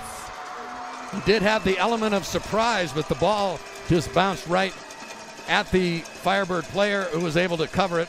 So, good news for Albany. They put the ball in play at the Billings 13-yard line. And that clock is running down towards 5-minute mark of the ball game. There goes Townsend in motion. And this is Molinich back in there on the run. Big fullback, 6 foot 247, gets some hard-earned yardage down to the 9. Trying to salt the clock a little bit. The play clock, I believe, is a 40-second play clock here, so I would guess they will use all of this, get it down to about 4 minutes before they snap it again. That was a gain of 4 yards by Jake Molinich. The play clock now running with 20 seconds left. It's a 30-second play clock. And here goes Townsend in motion. The give to Molinich again. You're right, Dan. They're just trying to eat as much time off this clock as they can. Billings has been good against the run today. But this late in the game, obviously you're a little bit tired. Molinich starting to use that size. And all he needs is a couple yards right now. It's about third and 3. Yep. A big third down, to say the least. Chase McGowan, you see him there, number 10. He was in on the stop, but he had help. A couple of others, Outlaw teammates that were in to stop Molinich, but not before he gained 3 yards. Wouldn't be surprised if they run it again. A quick pass. That's Darius Prince. I thought he had the opening for the score, but he gets hammered there. And that's Finau. Took a bite out of Darius Prince. He looked like he had room to score, and boy, Finau closed the hole quickly. And you don't want to say it. It might have actually been beneficial had he just scored there. Because now the time's ticking. You still have 30 seconds left on this play clock. And it was enough for a first down. And it's going to be a first down, so you have a fresh set of downs. So the Outlaws really helpless right now to stop this clock. Here's a give to Molinich. Tries for the goal line. Into the end zone for the touchdown. Jake Molinich. And the Firebirds pushing their way around here in the final minutes of this game. Once they got it down inside the 10, it was run. And you see a lot of the defenders starting to look at that clock already, because it just keeps moving, and that's the last thing they want. They're going to have to score quickly once they get the ball back, and they're going to be looking at a 12-point hole. Possibly. So the Firebirds back to an 11-point advantage. And they're going to go for 3, it looks like. Give themselves a 14-point lead if it's successful, so they'll try it from the 5. Interesting decision if they don't convert it. If they do, obviously it's huge. Darius Prince goes in motion. Medlock looking for him. In and out of his hands, he had it. Cedric Thomas got there just in time to maybe get a hand on it, and Prince is shaken up a bit as he goes down over in the corner of the end zone. Obviously, that 3 points would have been huge. Please I'm a little put surprised 1:53 on the clock. I'm a little surprised they 1-5-3. went for it, because this allows Billings, if they score a touchdown, you can go for 4. If you make that, all of a sudden, with your best weapon being able to kick it off, right, a deuce could put you in the lead without them even touching the ball again. That's a lot that needs to happen. I was going to say, things have to fall in place on several fronts, but we've seen it happen. And so we aren't discounting the possibility. They added a little more time on the clock. 1:53 remain. You can see over in the corner the Outlaws huddling up. And to come out of the locker room, they had a very methodical drive. It took almost 6 minutes off the clock. I don't see them doing that right now. They don't have that luxury anymore. They have to really kind of go for it all. Kind of like we did every play. The Outlaws last time had one play to Dwayne Brown down to the 1 and then scored immediately. We'll see. Of course, Mark Orozco has different ideas. He's trying to kick this one through the uprights for a deuce of his own to expand this lead. at the very least, is showing how evenly matched these two teams are. This has been a great game so far. And here's the kick by Orozco. Off the structure, bounces out of bounds, and is recovered by the Firebirds.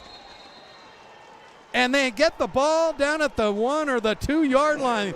That was we talk about the crazy kicks with the football. That one did not have a very kind eye on it for Billings as it bounded off the structure, out of the end zone, right into the hands of the oncoming defenders for Albany. Looked like it was heading for a deuce.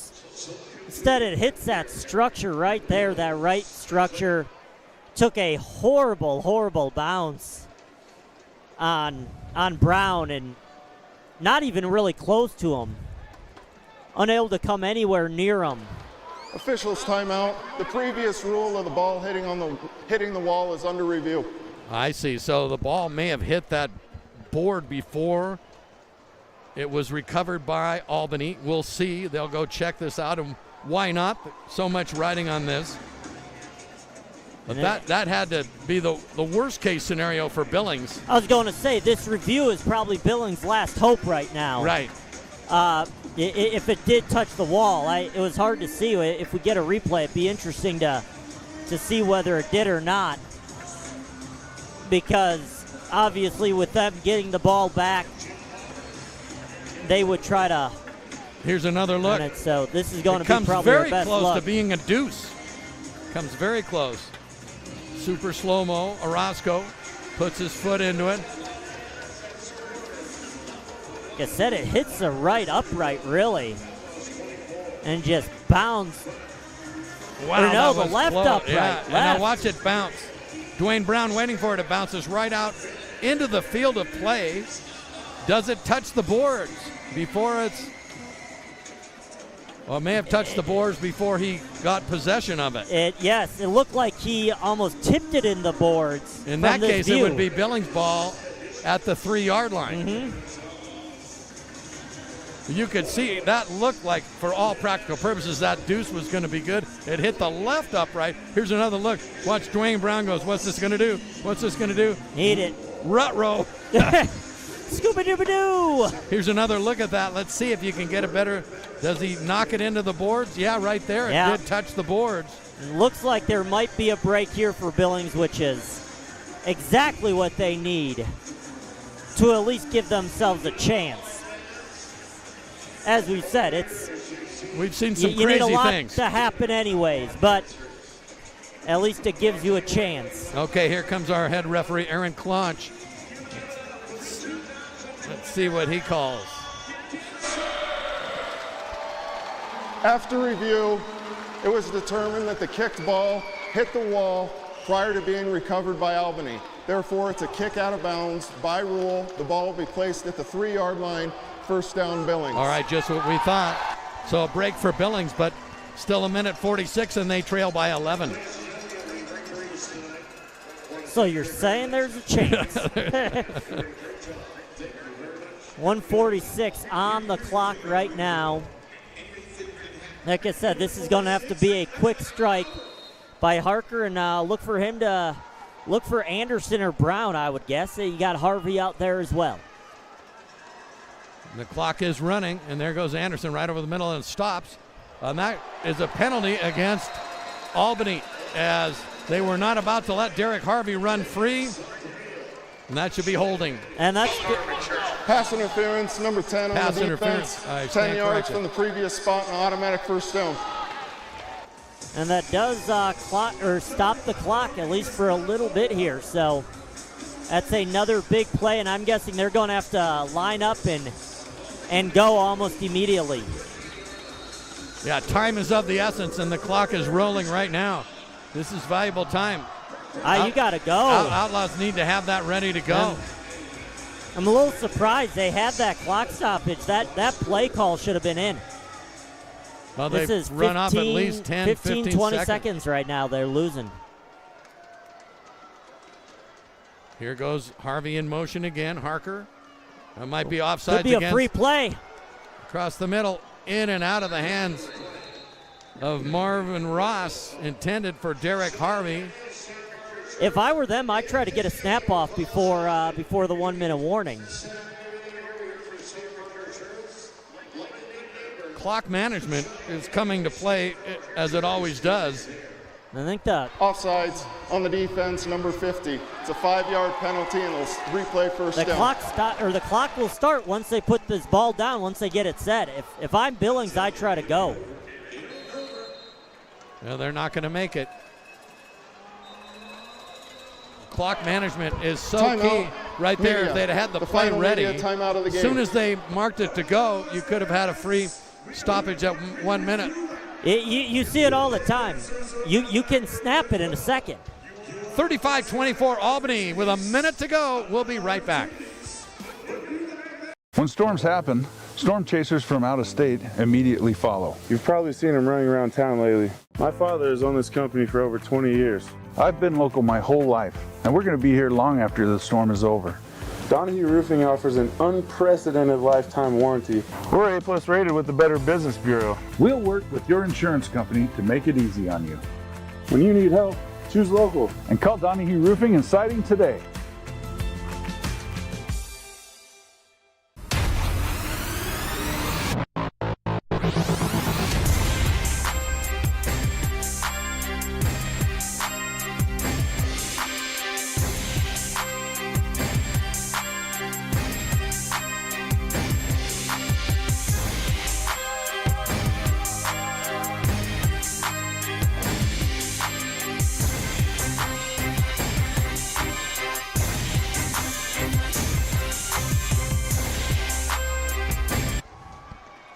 Well, is this a preview of Arena Bowl 33? We shall see. It's been a dandy so far. Billings with a minute to go, trailing by 11. Pass over the middle, intended for Harvey, who hauls it in, and then he gets hammered. That was a tough hit, leveling Byron Edwards. Nothing cheap about it, though, but boy, Derek Harvey is down, and that had to hurt, Dan. And he held on to the ball. Give him credit. He knew he was going to take that hit. Harker in that position kind of saw the open guy, the only guy you can go to, but he took a hit, and he did hold on. So yeah, he only let the ball go after he knew he was down. But there's medical no staff flag on the play. Medical staff attending to Derek Harvey. You can see it again. Could see he tried to get up after the play, but just couldn't. He got Byron Edwards leading the league in solo tackles. You see why.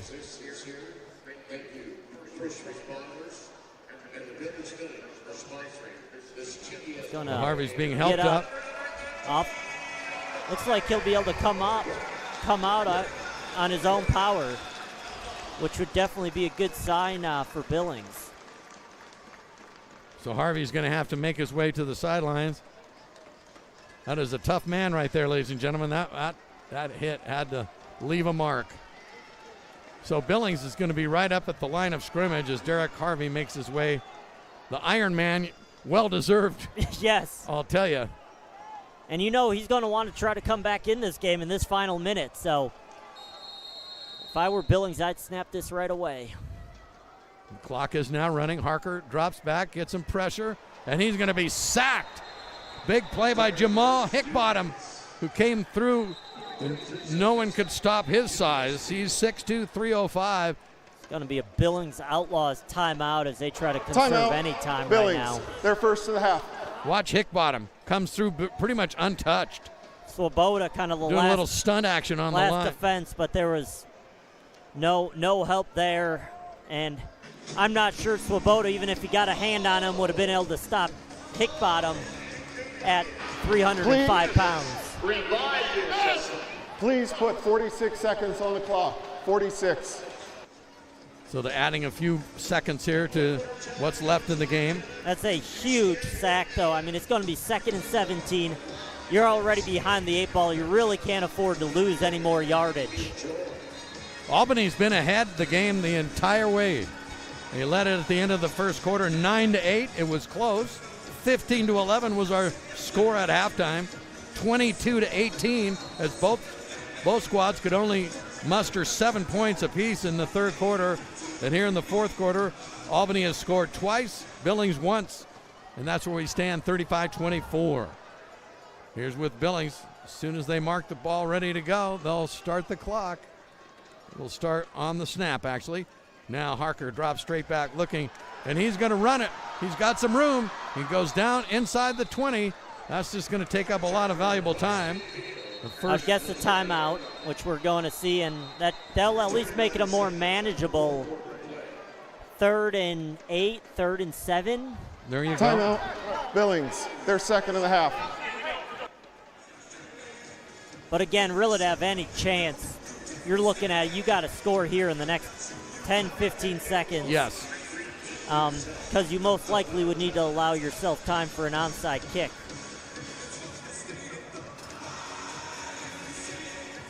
Little YMCA plan. Yeah. The Firebirds look to be having a lot of fun here, though. They're getting in on the dancing. And why wouldn't they? They travel all the way from Albany, New York, out to Billings, Montana. There you go, Trayvon Shorts doing his little YMCA dance. They're starting to taste victory a little bit. You can see it. Yeah, I love it. He comes over, gives high fives to some of the fans down below us. We talked about, that's a great thing about the Arena League game, though. You have more interaction. The fan experience, the interaction is just fantastic. And these fans have been in it all night. They've had the thunder sticks. They've been going. They've been loud. They'll have to be very loud for these next 39 seconds. Is there any magic for Billings in the Magic City? Yeah, we are the Magic City. So let's see what Harker has in mind. Throwing, looking. Looks for Harvey, pleading his case as he gets hammered from behind. It's good news that Derek Harvey's back in the game. He didn't appreciate getting smucked, but there was no call, no penalty. His helmet did come off there, so. Hit made by Marcus Smith. You'll get another look at it right here. Pretty good coverage there, just well-timed, not a lot of room. It's what you're taught as a defender, blanket that receiver. And so here it is, 4th down. There's head coach Cedric Walker going what could have been. Thought they might try to go shotgun, try to allow more space, but. And there goes Arthur Anderson. Harker being chased, and the penalty flag flies as Harker goes down back at the 18-yard line. Let's check out what the penalty is. It looked to be Hickbottom again, getting in that backfield, creating the mess. I'm guessing it was holding, but we'll see. Maybe. The officials talk it over. Clock is stopped with 34 seconds left. That was 4th down, so this would be a turnover on downs. Holding. 77 on the defense. Oh. It's a 10-yard penalty from the previous spot. And an automatic first down. That's huge. That was Melvin Hollins on the penalty. You saw him pleading his case there as the refs were talking.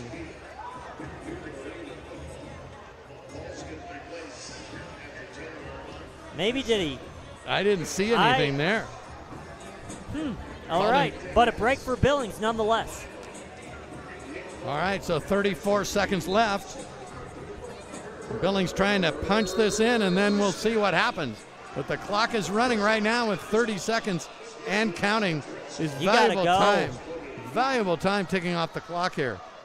That's another 5-10 seconds. A good 10 seconds before they snap it. Harker looking. Now he buys some time across the middle, and he throws an interception, but a penalty flag flies. Intercepted that time by Byron Edwards. Boy, he's had a good game, and he is expected to have a good defender. Yeah, their best defender. Penalty flag laying in the end zone. Holding on the defense, number 3. It's half the distance to the goal from the previous spot, and an automatic first down. Be interested to see if they put any time on the clock, but right now we're down to 12 seconds already. Really, you're looking at, you gotta get it in, and then you have to go for the 4. Look at Harker trying to buy time. He bought it, but again, the defense up to the task. They've been up to the task all night. Here it is from the 5-yard line. Billings 1st and goal. Here's the throw intended for Derek Harvey. A little too quick as he turned around. The ball was on him. defense that time, Marvin Ross.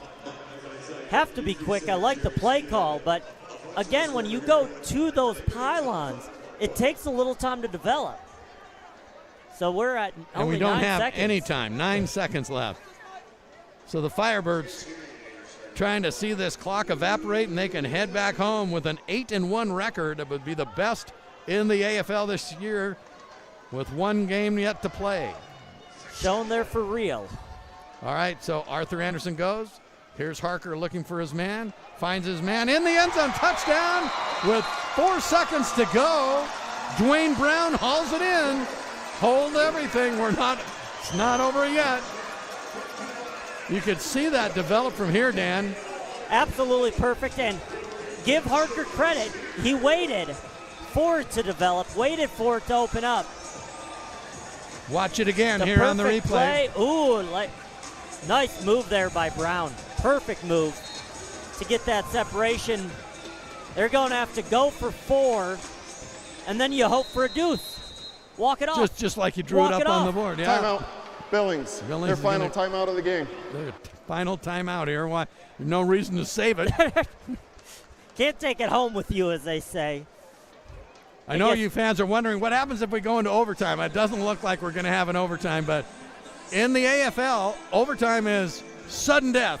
Whoever scores first. Neither team is guaranteed a possession. So the question is, do you take the ball and try to kick the deuce and win it? Or do you have to take the ball and kick it away? You probably defer and probably try to get the ball. Because the chance of a deuce is slim. But if there's anybody that could do it, it's these 2 kickers. Right.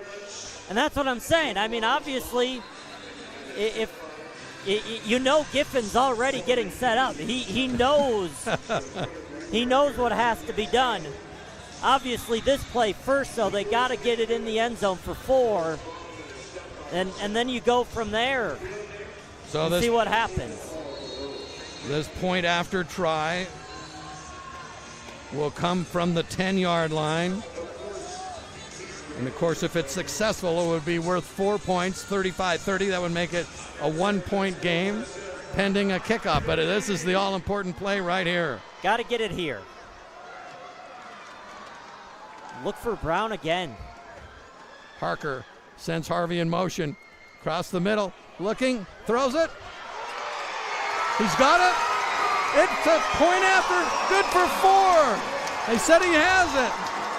Derek Harvey went right to the pylon and held on. You thought he's taken a couple hard hits on this possession. The try for point was good. By rule, put 4 points on the board for Billings. All right. Just like you drew it up, Dan. So now it's up to Bailey Giffen. Can he kick the deuce? Here's a replay. Harker buying some time, finding his man into the boards, and he had it. And no question. Perfect throw. Yes. A perfect. That's the only place that Harvey could catch it. That was probably a low percentage throw, to be honest with you, but the only place to go in that situation. And now the job is as clear as day for Bailey Giffen. Kick it through the uprights from 50 yards out, actually 58 yards out. So you're saying there's a chance. Dan described what had to happen, and it's all up to Bailey Giffen and his right foot. This young man, he has a degree in applied psychology, technical psychology. These inches matter. And he's now working on becoming an EMT. I talked to him yesterday, and he is... he looks to be setting up maybe a little bit even further than he wants to, just to clear the scoreboard. I think he's going to go on the angle here and try to kick it through. All right, so it's up to Bailey Giffen. Can he split the uprights from the goal line? Here it is. The kick is up. It's sailing. It's good! He did it! And the Outlaws have pulled off an unbelievable comeback. It's not done yet. Not done yet. Now there's 4 seconds to go. Still 4 seconds to go. Bailey Giffen being... You got to get off the field. The refs are saying get everybody off the field. You cannot take a penalty. not take a penalty.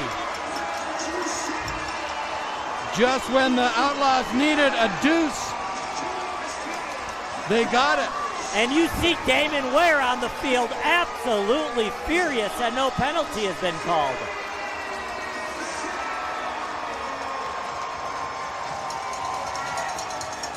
You do not want a penalty here. And then a flag is thrown. All right, here's the explanation. Unsportsmanlike on Billings. Players leaving the bench. It's a 10-yard penalty. First down for Albany. Okay, well, just as you were saying, Dan, that's got to be bench management. Of course, you would expect that they were so excited to, slap Bailey Giffen, give him the high five, but that could be a crucial mistake. 4 seconds.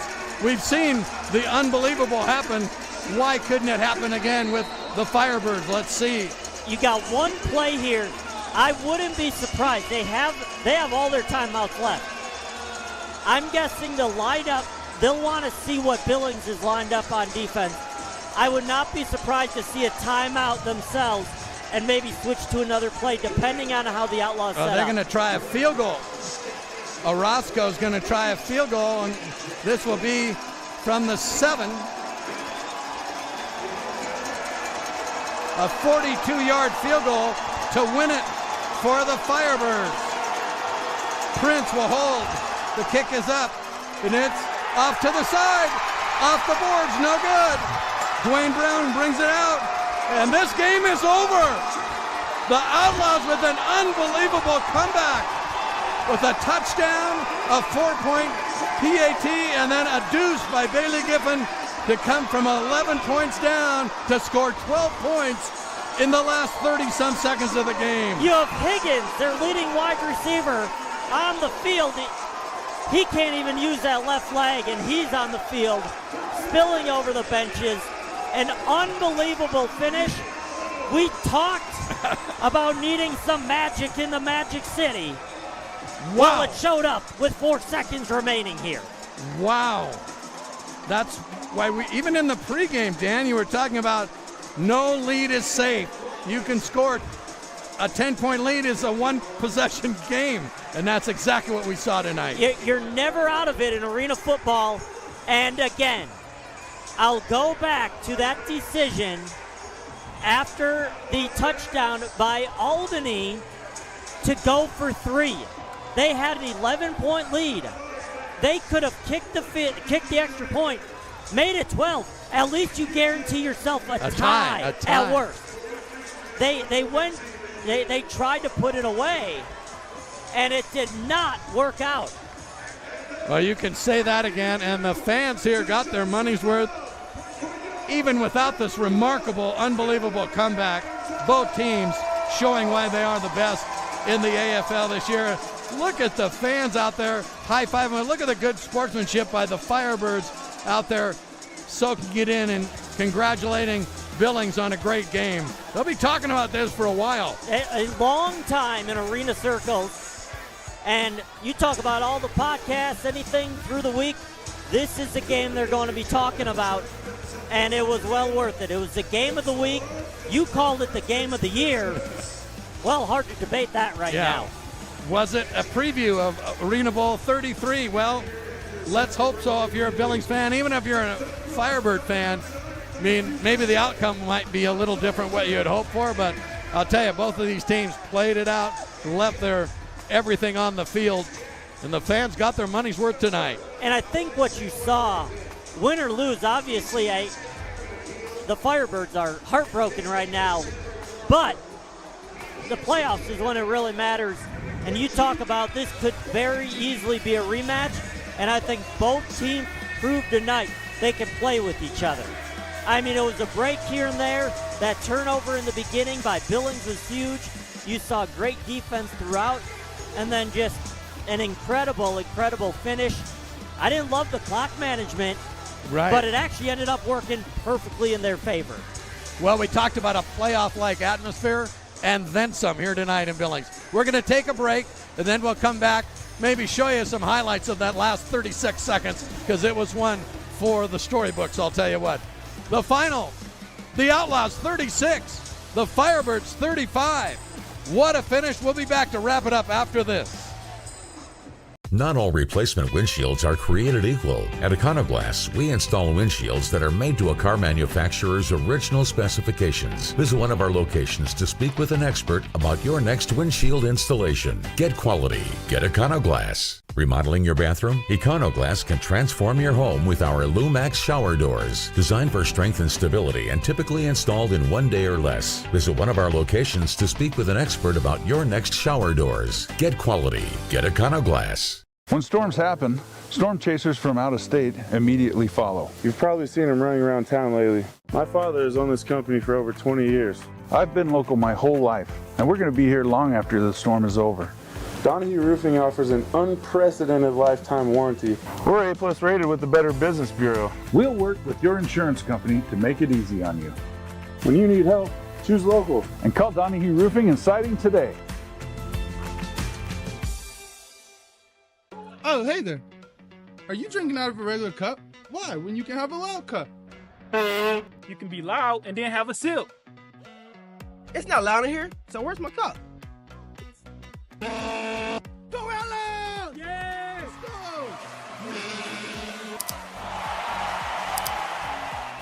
go!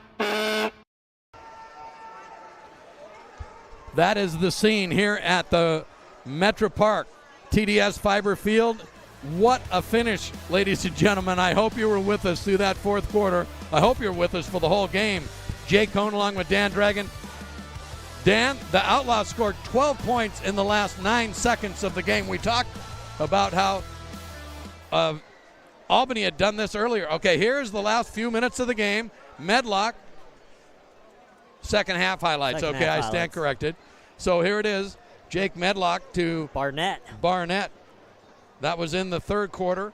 Here comes Derek Harvey on kind of an end In round. round if you can in Arena League. That was good for a touchdown. Here goes the play that got That was a third, first fourth, down. yeah. Big first down. And here's 44 versus 44. Finau bringing down Jake Molinich. And now here's Medlock trying to run it in himself, but the Outlaws have different ideas. Yeah, that was a personal foul. That was a big penalty. That gave them a first and goal leading to this right here. Here is Jake Medlock finding Darius Prince in the end zone, in between the two defenders. And now here's Isaac Harker with the time running down, throwing to Dwayne Brown, and he makes that little pivot move, and he stays alive. This was still with like 5 minutes to go. Yes. That's the excitement, so. And here's the give to low. Swoboda. Swoboda runs it in.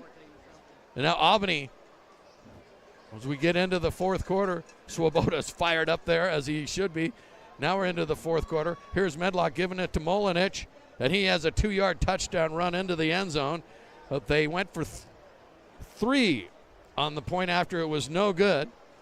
And now here's Harker to Dwayne Brown over in the corner. This gave the Outlaws a chance. And they had to get it pass. there. That left 4 seconds on the clock. And here is the try for the 4-point conversion into the corner. Derek Harvey caught it right over the boards. Byron Edwards was there defensively, but there's really no defense against that. So that was a 4-point extra point that brought him within 10 or within 1. And here's Bailey Giffen going for the deuce. It's right through the uprights. I mean, that's 9 feet. I think that was 4.5. Right down the middle. Right down the middle. You could not split it in the middle. So literally with 9 seconds left, Billings was down by 11 points, and they scored 12 points in the last 9 seconds of the game. A pass from Harker to Dwayne Brown, then Harker to Harvey for the 4-point PAT, and then Bailey the Boot Giffen. You can see why he's got that great nickname. Kicking the deuce. He'd been so close all night long, Dan, and had not quite got it to go. Let's not forget about the play that also saved Billings' bacon. They kicked off, it hit the structure, and came out into the field of play. The Firebirds recovered, but on further review, the video showed the ball was knocked into the boards before the Firebirds could control the ball. So Billings got it at their own 3. promptly marched right down the field and scored. That would have been the game over had the Firebirds got that ball at the 3. Well, we talked about it, and that kind of set up the chain of events. It's that snowball effect, and wow, they needed the review to go their way. It did, and then a great drive by Billings. Applaud Harker. I was saying they should have went faster. Yes, he was patient that entire drive. That last play happened with it started with 9 seconds on the clock. He remained patient. Waited for Dwayne Brown to make his move. Make the move. He made his move, got the touchdown, and the rest is history, as they say. Well, my advice is to go watch this on the YouTube replay because that was too good. We have to watch it again. Let's talk quickly about next week before we wrap it up. Next week, Billings has the inside track to the #1 seed now in the playoffs, but they have an important game next week on the road against former Outlaws coach Haran O'Neill and the Salina Liberty. And the Firebirds, will they be the 2nd seed? Maybe they could still be the 1st seed. They have to travel to Orlando and take on the Regulators again. That'll be the 3rd time these teams have met. And I'm sure that you hate to play someone twice, much less 3 times. Especially in the Arena League, the shorter field, it's really anybody's game at that point. The teams know each other so well. You talked about Billings, great opportunity. They have to close on the road, but they control their own destiny, which is all they wanted coming into tonight, and they achieved that in dramatic fashion. Thanks for everyone for joining us tonight here on the AFL Network.